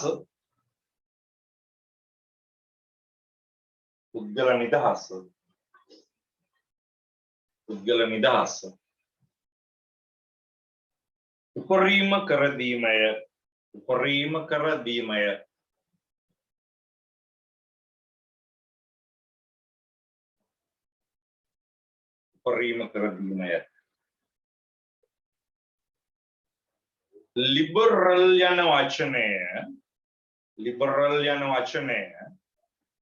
लिबरल යන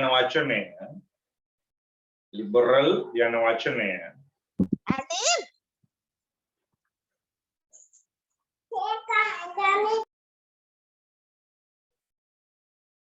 ඔයාලගේ මයික් ඔෆ් කරගෙන ඉන්න පුතාලා on කරන් බැරි වෙන දාන්න නේද මොනාරි ගැටලුවක් තියෙනවා chat එකට දාන්න මයික් ඔෆ් කරනවා permanently ඔෆ් කරලා දෙන්න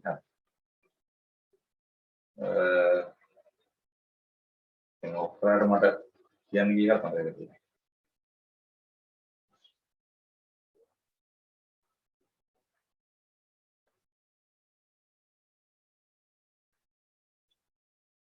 මට චුට්ටක් කියන්න මේ මලීෂා මොකද්ද මම කියන්න පටන් ගත්තේ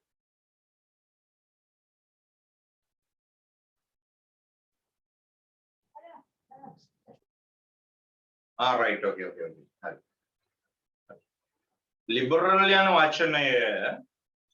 लिबरल යන වචනය ලිබරල් යන වචනය ඉංග්‍රීසි භාෂාවේ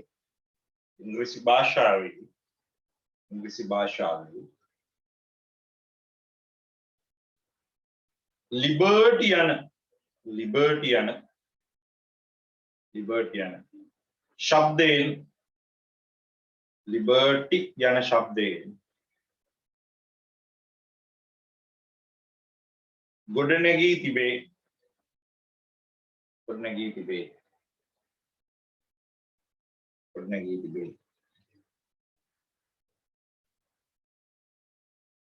එහි අර්ථය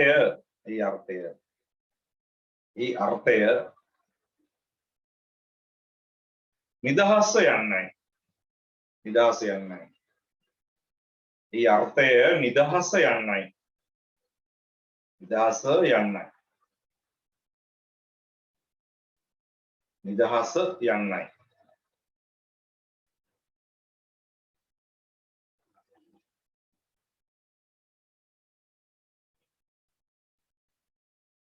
right වෙනම ඡේදකින් ලියන්න. පුද්ගලයාගේ නිදහස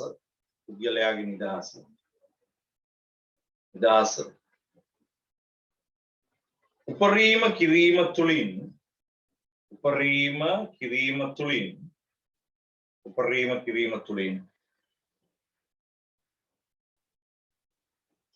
ඔහුගේ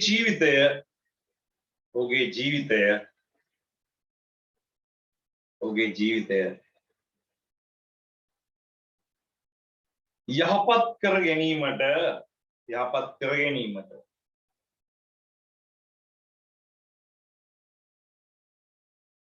ඔහුට හැකියවනු ඇතැයි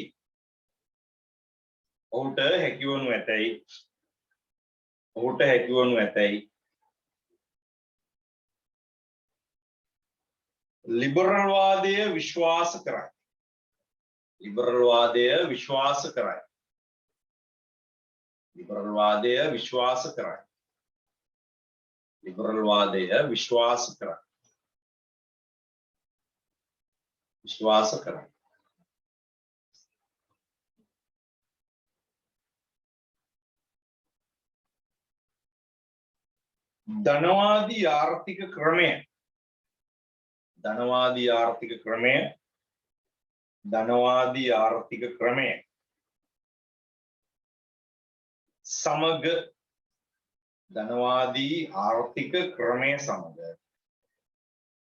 ධනවාදී ආර්ථික ක්‍රමය සමග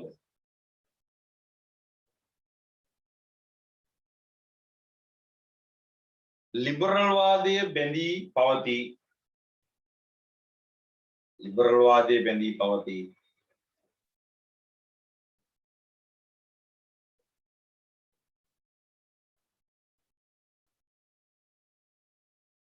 රාජාණ්ඩු ක්‍රම බිඳ දමා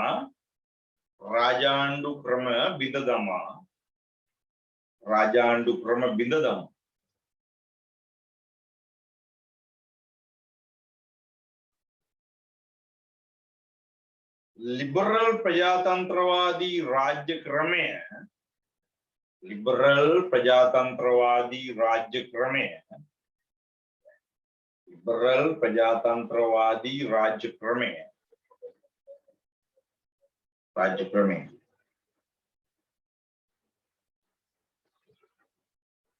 ප්‍රචලිත වන්නේ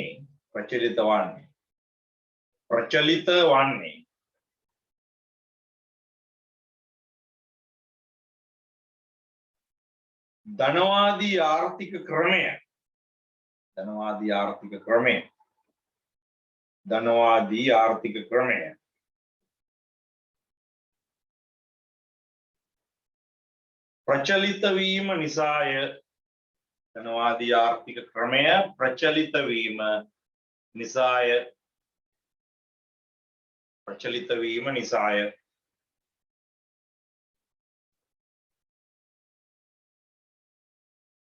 ප්‍රචලිත වීම නිසාය.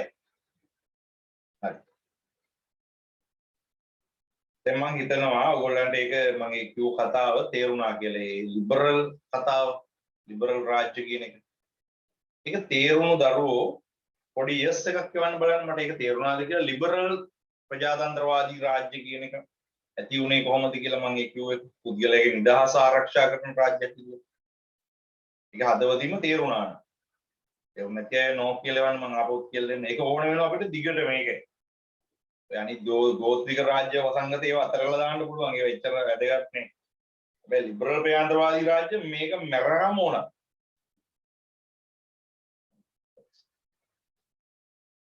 කොහොම ඉන්නේ වැඩ ටික. මොකටද තේරෙන්නේ?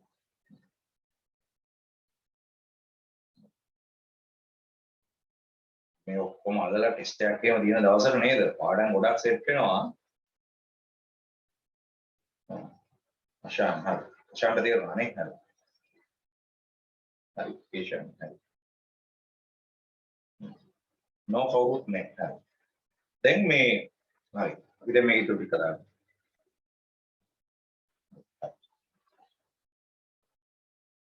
right. දැන් කොහොමද? දැන් අපි දැන් තවඩ ඉස්සරහට යන්න හදනවා. මේ අහන්නකො. දැන් එතකොට මේ රාජාණ්ඩු වලට එද්දී මහා බල සම්පන්න පාලනයක් තිබ්බේ නේද? ඒක බිඳ වැටුවා. විවිධ දේශපාලන චින්තකයෝ කතන්දර හදලා මතවාද හදලා පොත් ලියලා එහෙම කරලා නේද?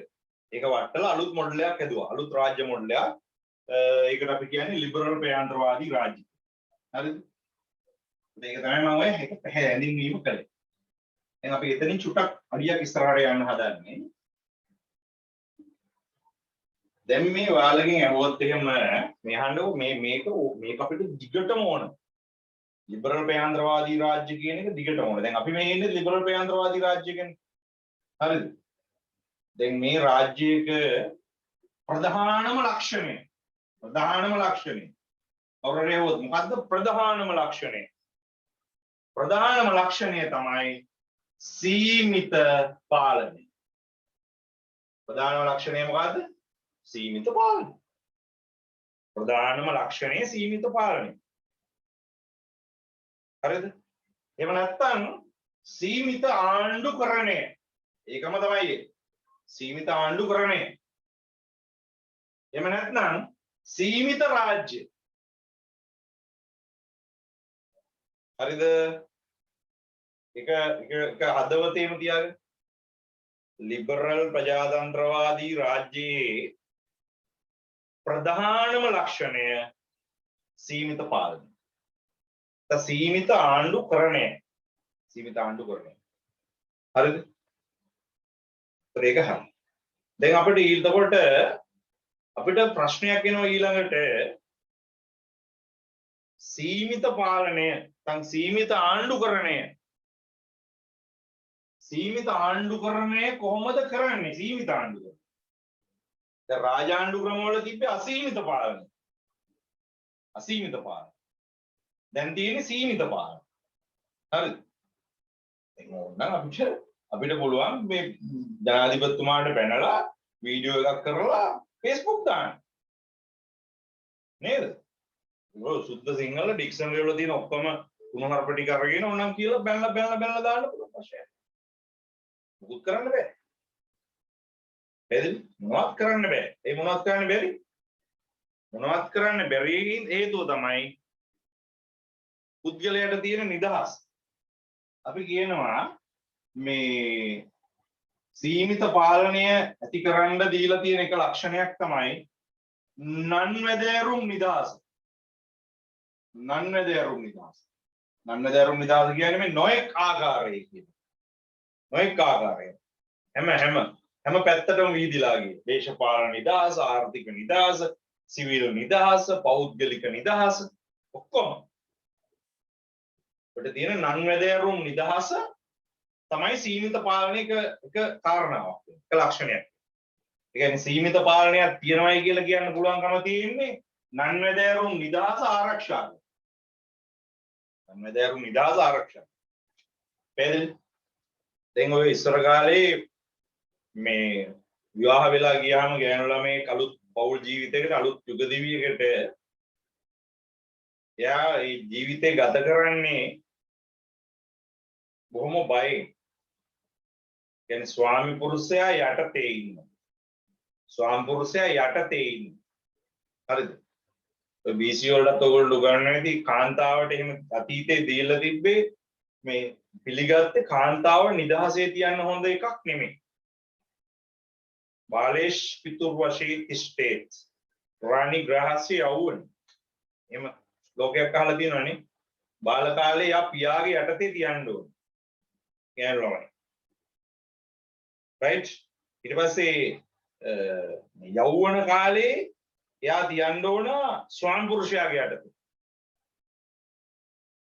ඊට පස්සේ වයසට ගියාම එයා තියන්න ඕන පුත්‍රයා යටතේ. හරිද?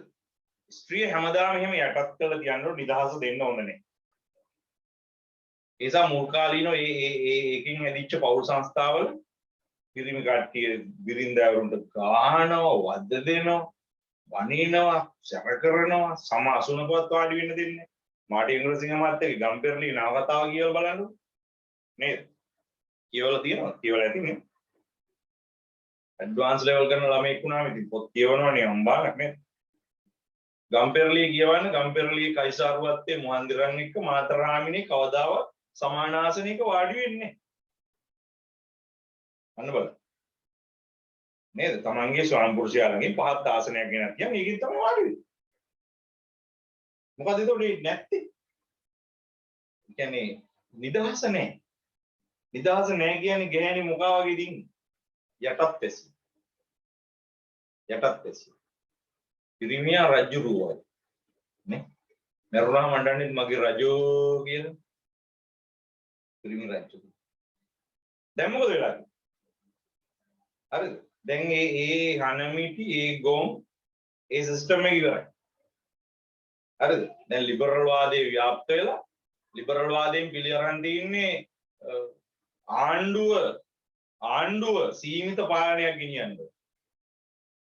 රාජ්‍ය විසින් ගෙනියන්නේ සීමිත පාලනයක්. මිනිස්සුන්ට වටින්නේ නිදහස. ආණ්ඩුව ගෙනියන්නේ සීමිත පාලනයක් නම් රාජ්‍යයෙන් ගෙනියන්නේ සීමිත පාලනයක් නම් රාජ්‍ය විසින් පිළිඅරන් තියනවා නම් මිනිසුන්ගේ නිදහස තමයි වටින්නේ කියලා. ගෙවල් වල පිරිමින්ට බෑ ගෑනුන්ගේ නිදහස සීමා කරන්න. ඔයාලා විවාහ වෙන පෞල් සංස්ථාවේ කවදා හරි දවසක ඔයගොල්ලෝ යටත් ඇසියෝ නෙවෙයි. පහත් ආසන වල වාඩි වෙන කට්ටිය නෙමෙයි. ගුටි කන කට්ටිය නෙමෙයි. හරිද? ඒගොල්ලෝ තනි පැත්තට ගහගෙන කට්ටිය. තමයි කියන්නේ ගෑනු පිරිමි කියන්නේ දෙගොල්ලෝ සමානයි. මිනිස්සු ඔක්කොම එක වගේ. හරිද? හේතුව නන්නදේරුන් නිදහස් තියෙනවා. නන්නදේරුන් නිදහස්. හැමෝටම අපේ නිදහසට යටත් ආණ්ඩුව. මගේ නිදහස උල්ලංඝනය කරන්න ආණ්ඩුවට බෑ. බැරිද? මගේ මූලික නිදහස උල්ලංඝනය කරන්න බෑ කාටවත්. එහෙම බලයක් ආණ්ඩුවට නැහැ. ආණ්ඩුවේ බලය සීමිතයි. ඒක තමයි ලිබරල් රාජ්‍ය ලක්ෂණ. හරිද? දැන් ඊළඟට ඒක පැහැදිලි ඒක තේරුණානේ මම කියපු කතාව. දැන් බබෝ දැන් ඉස්සර කාලේ ඔය රජවරු දැන් රාජාණ්ඩු ක්‍රමනේ තිබ්බේ. දැන් කරන්ට් එක මේ විනාඩි 15ක් අතල්ලාගෙන හිටියොත් ඇති වගේ එකක් තියෙන. මේ අහන්නකෝ. රාජාණ්ඩු ක්‍රම තියෙන කාලේ රජවරු පාලනය කළේ ඒගොල්ලන්ට හිතෙන විදිහ. සිතෙන් විපාක. රජුරවන්න මොහොමද හිතෙන්නේ? නීති කියලා කියන්නේ එයා කියන්නේ. රජතුමාගේ නියෝග. රජතුමා මොකද කිව්වොත් අන්න ඒක තමයි නීතිය. වාචිකව කිව්වයි. රජතුමාට හිතිච්ච එක. තමයි නීති. හරිද? දැන් එහෙම නිකන් මේ ගෝඨාභයට හිතන විදියට මහින්දලට හිතන විදියට අයියලා මල්ලා කට්ටියටම හිතන විදියට එහෙම පාලනය කරන්න පුළුවන්. ඒක බෑ. නේ ඇමරිකාව පාලනය කරන්න පුළුවන් බයිඩන්ට හිතන විදියට. නේද? රුසියාව පුටින්ට හිතන විදියට එහෙම පාලනය කරන්න බෑ. සීමිත පාලනයක් තියෙනවා. සීමිත පාලනයක් තියනවා කියන එකේ ලක්ෂණය තමයි පුතා රට පාලනය කරන්නේ නීතියකට අනුව. රට පාලනය කරන්නේ නීතියකට අනුව. මහින්දාවත් මෛත්‍රියාවත් අනුරාවත් වෙන කවුරු ආවත් ඒ නීතියට අනුව තමයි පාලනය කරන්නේ. ඒකට අපි කියන මූලික නීති. රටක් පාලනය කරන්න මූලික නීතියක්. මූලික නීතිය. ඒකට අපි කියනවා පුතා ආණ්ඩු ක්‍රම ව්‍යවස්ථාව. ඒකට අපි කියනවා ආණ්ඩු ක්‍රම ව්‍යවස්ථාව කියලා. මූලික නීතිය. මූලික නීතිය කියන්නේ ආණ්ඩු ක්‍රම ව්‍යවස්ථාව. එතකොට දැන් පාලකයෝ රට පාලනය කරන්න ඕන කොහොමද? ආණ්ඩු ක්‍රම ව්‍යවස්ථාවට අනුව. දැන් මම මේ රටේ ජනාධිපති වුණොත් මගේ හිතේ තියෙන විදියට මං හිතන් ඉන්න විදියට මං කැමති විදියට මං ආස විදියට එහෙම රට පාලනය කරන්න පුළුවන්. එහෙම රට පාලනය කරන්න බෑ. එහෙම පාලනය කරන්න බෑ. මේ අදගත් වෙන්නේ මිනිසුන්ගේ නිදහස. ඒක තමයි ලිබරල් ප්‍රයාන්ත්‍රවාදී රාජ්‍ය ලක්ෂණ. සීමිත පාලනයකට ඉඩ දෙන්න. පාලකයා නීතියකට අනුව රට පාලනය කරන මූලික නීතියට අනුව. ඒ කියන්නේ ආණ්ඩු ක්‍රම ව්‍යවස්ථාවකට අනුව. අපි ඒකට කියනවා වචනයක්. ඒකට කියනවා පුතා ව්‍යවස්ථානුකූල වාදය. ව්‍යවස්ථානුකූල වාදය. විදියා ගන්න. ඒකට කියනවා ව්‍යවස්ථානුකූල වාදය. ව්‍යවස්ථානුකූල වාදය. ආණ්ඩු ක්‍රම ව්‍යවස්ථාවට අනුව රට පාලනය. දැන් ඔයාලා ගන්න ඇහුවොත් එහෙම ප්‍රශ්නයක් ලිබරල් ප්‍රජාතන්ත්‍රවාදී රාජ්‍යයක තියෙන ලක්ෂණ මොනවද? ලිබරල් ප්‍රජාතන්ත්‍රවාදී රාජ්‍යයක තියෙන පළවෙනි ලක්ෂණය තමයි සීමිත පාලනය. නේ? සීමිත පාලනයක් පවත්වාගෙන යන්න තියෙන ලක්ෂණ මොනවද? පළවෙනි එක තමයි නන්වැදෑරුම් නිදහස ආරක්ෂා. මිනිසුන්ට තියෙන පුරවැසියන්ගේ නන්වැදෑරුම් නිදහස ආරක්ෂා පුද්ගලයන්. right? පුද්ගලයාගේ නන්වැදෑරුම් නිදහසට ගරු කරනවා. කියන්නේ මේ සමාජින හැම එකාගේම නිදහසට ගරු කරනවා. තෝරගත්තු කට්ටියකගේ නෙමෙයි. ඒක උසද මිටිද කළුද සුදුද ගෑනුද පිරිමිද එහෙම එකක් නෑ. හැමෝගෙම නිදහස. ඒක උල්ලංඝනය කරන්න බෑ.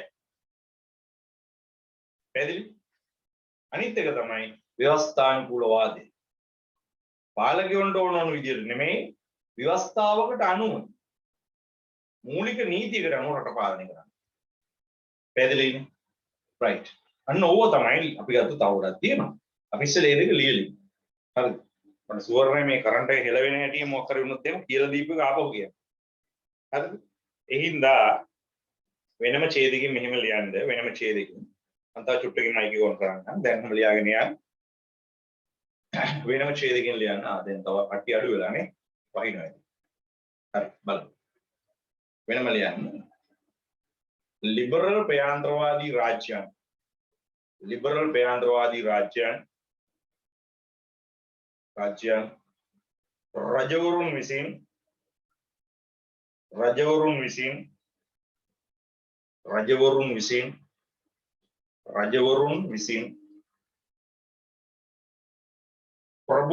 විසින් ප්‍රභූවරුන් විසින් පාලනය නොකරන අතර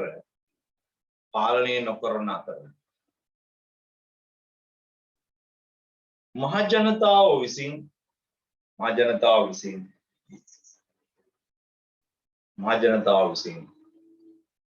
පාලනය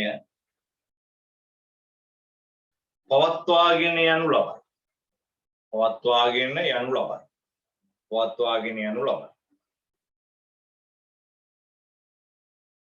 එනම් සීමිත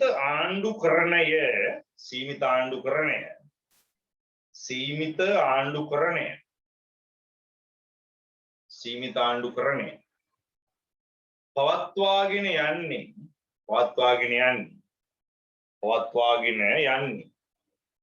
පවත්වාගෙන යන්නේ රාජ්‍යයේ මහජනතාවයි.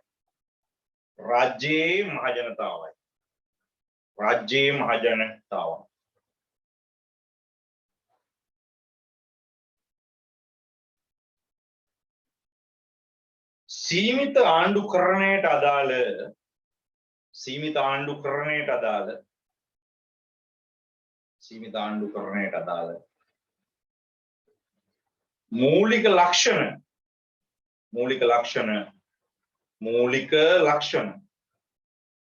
මූලික ලක්ෂණ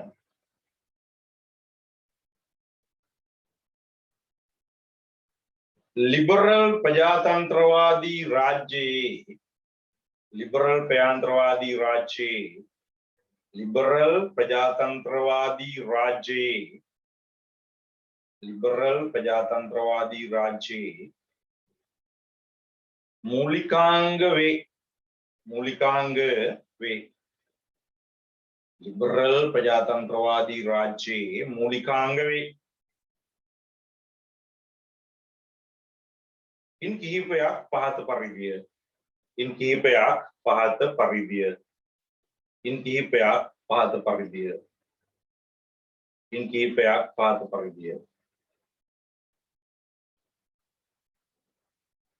පහත පරිදිය right පළවෙනි එක ලියාගන්න අංක 1 व्यवस्थानुकूलवादය व्यवस्थानुकूलवादය व्यवस्थानुकूलवादය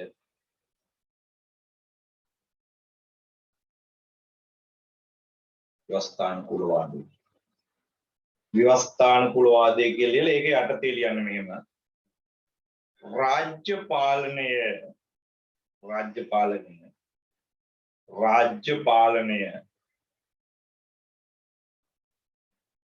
පාලකයන්ගේ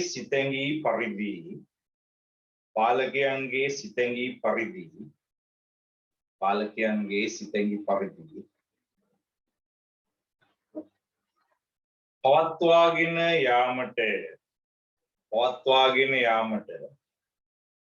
පවත්වාගෙන යාමට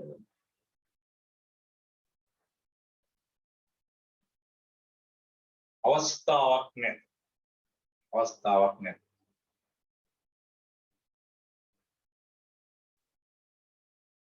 මූලික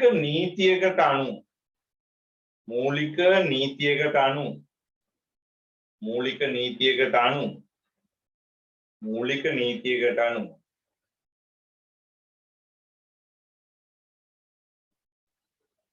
ආණ්ඩුක්‍රම ව්‍යවස්ථාවකට අනුව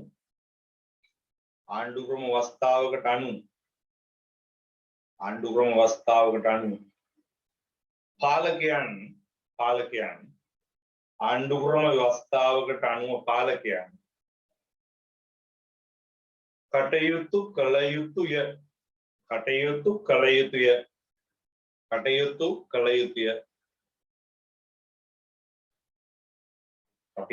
යුතුය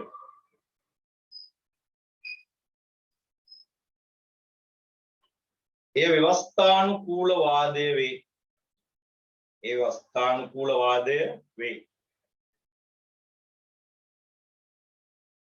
ඕනෑම ලිබරල් ප්‍රජාතන්ත්‍රවාදී රාජ්‍යයක්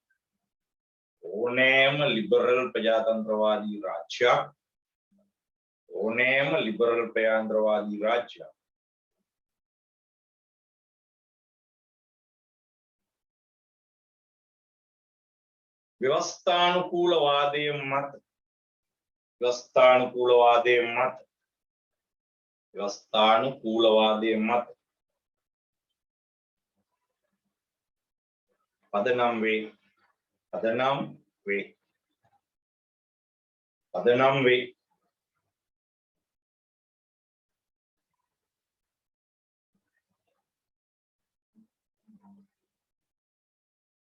right ඊළඟට දෙවෙනි එක ලියාගන්න දෙවෙනි එක නන්වැදෑරුම්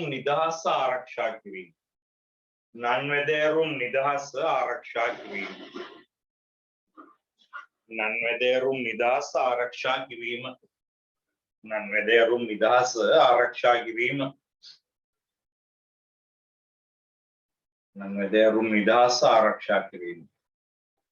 හරිද දැන් ඒකේ යටතේ මෙහෙම ලියන්න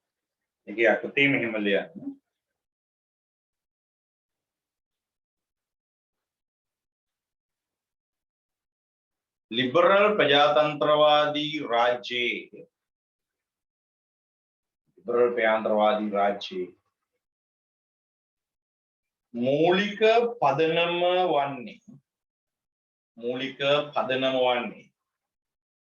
මූලික පදනම වන්නේ මූලික පදනම වන්නේ පුද්ගල නිදහස. පුද්ගල නිදහස. පුද්ගල නිදහස. ආරක්ෂා කිරීමය. ආරක්ෂා කිරීමය.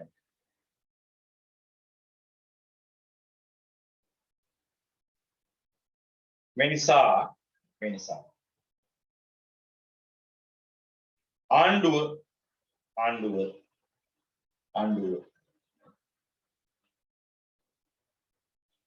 නිදහස ආරක්ෂා කිරීමට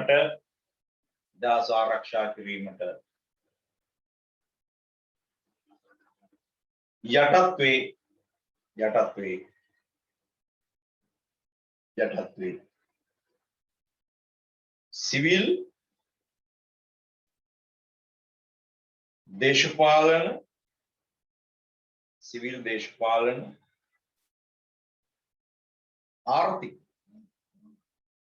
සිවිල් දේශපාලන ආර්ථික සමාජීය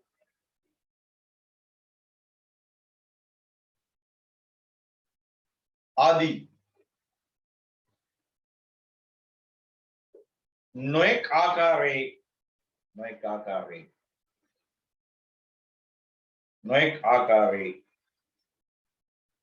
නිදහස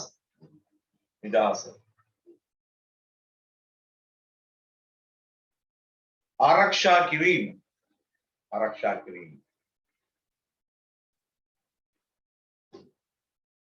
නිසා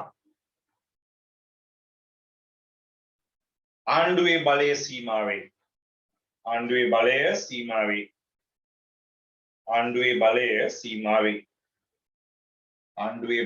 සීමා වේ.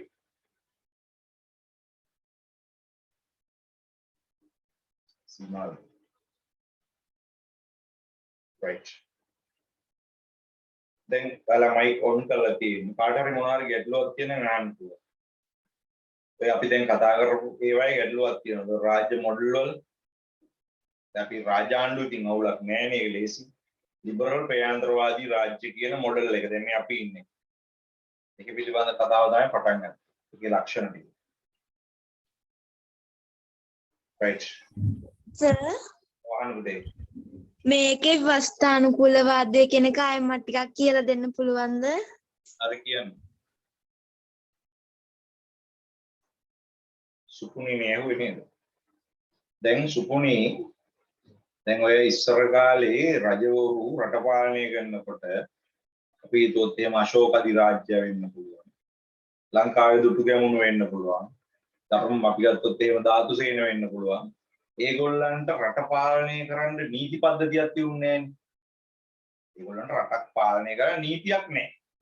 යාළුට හිතෙන ඕන විදියකට කරන්න පුළුවන්. කිසි ප්‍රශ්නයක් නෑ. දඬුවමක් දෙන්න නීතියක් නෑ. රජුරොන්න මොකද හිතන දඬුවම තෝ උල දීලා මරනවා. එහෙම දෙන්න පුළුවන්. රයිට් මුට ගල් ගහලා මරනවා කියලා දෙන්න පුළුවන්. හරිද? එහෙම ලොකු පාලකයන්ට තිබ්බ ලොකු නිදහසක් රාජාණ්ඩුව. මොකද මිනිස්සුන්ගේ නිදහස වැදගත් නෑ. right එහෙම තිබ්බේ. ඒතර රාජාණ්ඩු ක්‍රමවල තිබ්බේ පාලනයට නීතියක් නැහැ. හිතන විදියට කරන්න පුළුවන්. හරිද? නමුත් ලිබරල් ප්‍රයාන්ත්‍රවාදී රාජ්‍ය ලක්ෂණය තමයි රට පාලනය කරන්න නීතියක් තියෙනවා. දැන් අපි ගත්තොත් එහෙම දැන් ගෝඨාභය රාජපක්ෂ මහත්තයාට පාර්ලිමේන්තුව විසිරුවා හරින්න බෑ. දැන් තාම බෑ. එහෙම නීතියක් තියෙනවා. හරිද? දැන් මාව රස්සාවෙන් එලවන්න බෑ. එහෙම නීතියක් තියෙනවා. ඒ නිසා ජනාධිපතිතුමා රට පාලනය කරන්නේ නීතියකට අනුව. පාර්ලිමේන්තුව නීති හදන්නෙත් නීතියකට. නඩුකාරයෝ නීති විනිශ්චය කරන්නෙත් නීතියකට. කියන්නේ මුළු ආණ්ඩුවම ක්‍රියාත්මක වෙන්නේ නීතියකට අනුව.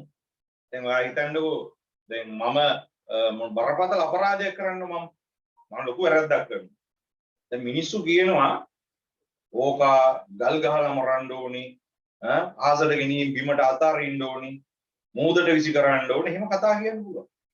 හැබැයි ආණ්ඩුවට එහෙම ඒව කරන්න බෑ. ආණ්ඩුව මට දෙන්න ඕන දඬුවම නීති පොතේ තියෙනවා. right? මට දෙන්න ඕන දඬුවම අපි හිතමු බරපතල වැඩ සහිතව වසර 20ක සිර දඬුවම. ඇයි? මගේ නිදහසට ගරු කරන්න ඕනේ. මට නීතියට අනුව තමයි දඬුවම් කරන්නේ. හරිද? එයාට හිතෙන දඬුවම් දෙන්න බෑ හිතට එන්නේ. නිසා මතක තියාගන්න අද රට පාලනය කරන්නේ නීතියකට අනුව. අන්නේ ඒ රට පාලනය කරන නීතියට කියන්නේ ආණ්ඩුවේ කටයුතු වලට අදාළ නීතියට අපි කියන්නේ මූලික නීතිය. මූලික නීතිය කියලා කියන්නේ ආණ්ඩු ක්‍රම ව්‍යවස්ථා. හැම රටකම තියෙනවා ලිබරල් ප්‍රජාතන්ත්‍රවාදී රාජ්‍යයන් වල ආණ්ඩු ක්‍රම ව්‍යවස්ථාව කියලා එකක් තියෙනවා ලියලා.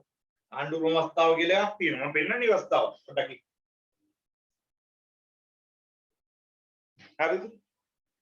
දැන් මේ තියෙන්නේ අපේ රටේ 1972 ව්‍යවස්ථාව. 78 මේක කිල්ලන්ගෙන් මෙහාට දීලා. හරිද? ඒත් මේ වගේ ලියවිල්ලක් නීතියක්. right? ඒ වගේ නීතියකින් තමයි රටක් පාලනය කරන්නේ. right? ඒ වගේ නීතියකින් තමයි රට පාලනය කරන්නේ. එහෙම නැතුව මේ හිතන විදියට පාලනය කරන්න බෑ. right? ඒතර අන්න එහෙම ව්‍යවස්ථාවකට අනුව මූලික නීතියකට අනුව රට පාලනය කරනකොට අපි කියනවා ව්‍යවස්ථානුකූලවාදය.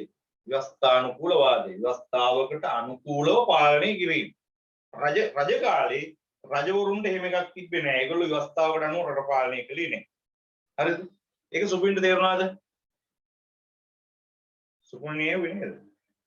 නෑ සර් මං අහුවේ තේරුණා. සඳුනි. සඳුනි. හරි. right. තව ගැටලු තියෙනවද ඒ වගේ? නෑ නේ. අපිට මේවා ඉස්සරහට ආයෙත් එනවා. ඒකට අපි ආයෙ කතා කරමු. right. දැන් මෙහෙමයි. දැන් 16 දෙනා ඉන්නේ. පටන් ගන්න දීද පොට එකන 7 දෙනෙක් විතර අඩු වෙලා. මම 5:30 පන්තිය නවත්තනවා.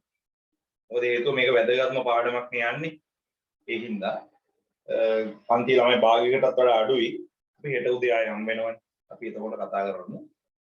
මම හිතන්නේ කට්ටියට කාලගුණය ආයහපත්. ඒ නිසා තමයි හවස් කාලේ ඉන්න බැරි. හෙට උදේ ගැටලුවක් වෙන එකක් නැහැ. පොත් දෙකම රෙඩි කරගන්න ඔයට. මම මේක ඉතුරු ටික කතා කරලා අනිත් එක කතා කරන්න. හරිද? එතකොට ගැටලුවක් නැහැනේ. මම ලින්ක් එක ඒ ටික ආපහු දාන්නම්. මේක තා ටිකක් තියෙනවා කතා කරන්න. එතකොට අර යාළුවන්ටත් ආපහු සැරයක් තේරුම් කරලා දෙන්න පුළුවන් නේ. නේද? එතකොට අපි පැය භාගයකට කලින් පන්තිය නවත්තනවා මේ පවතින තත්ත්වය සැලකිලි කරගෙන. කට්ටිය ටිකක් මම හිතන්නේ මේ ලීව් වෙන්නේ මේ සිග්නල් නැති වෙලා දරුවන්ට. ඒ හින්දා පුතාලට මේ පාඩම තේරුණාද නැද්ද ගැටලු තියෙනවද කියලා චුට්ටක් ඒක ගෲප් එකට දාන්න අද පාඩම තේරුණාද කියලා.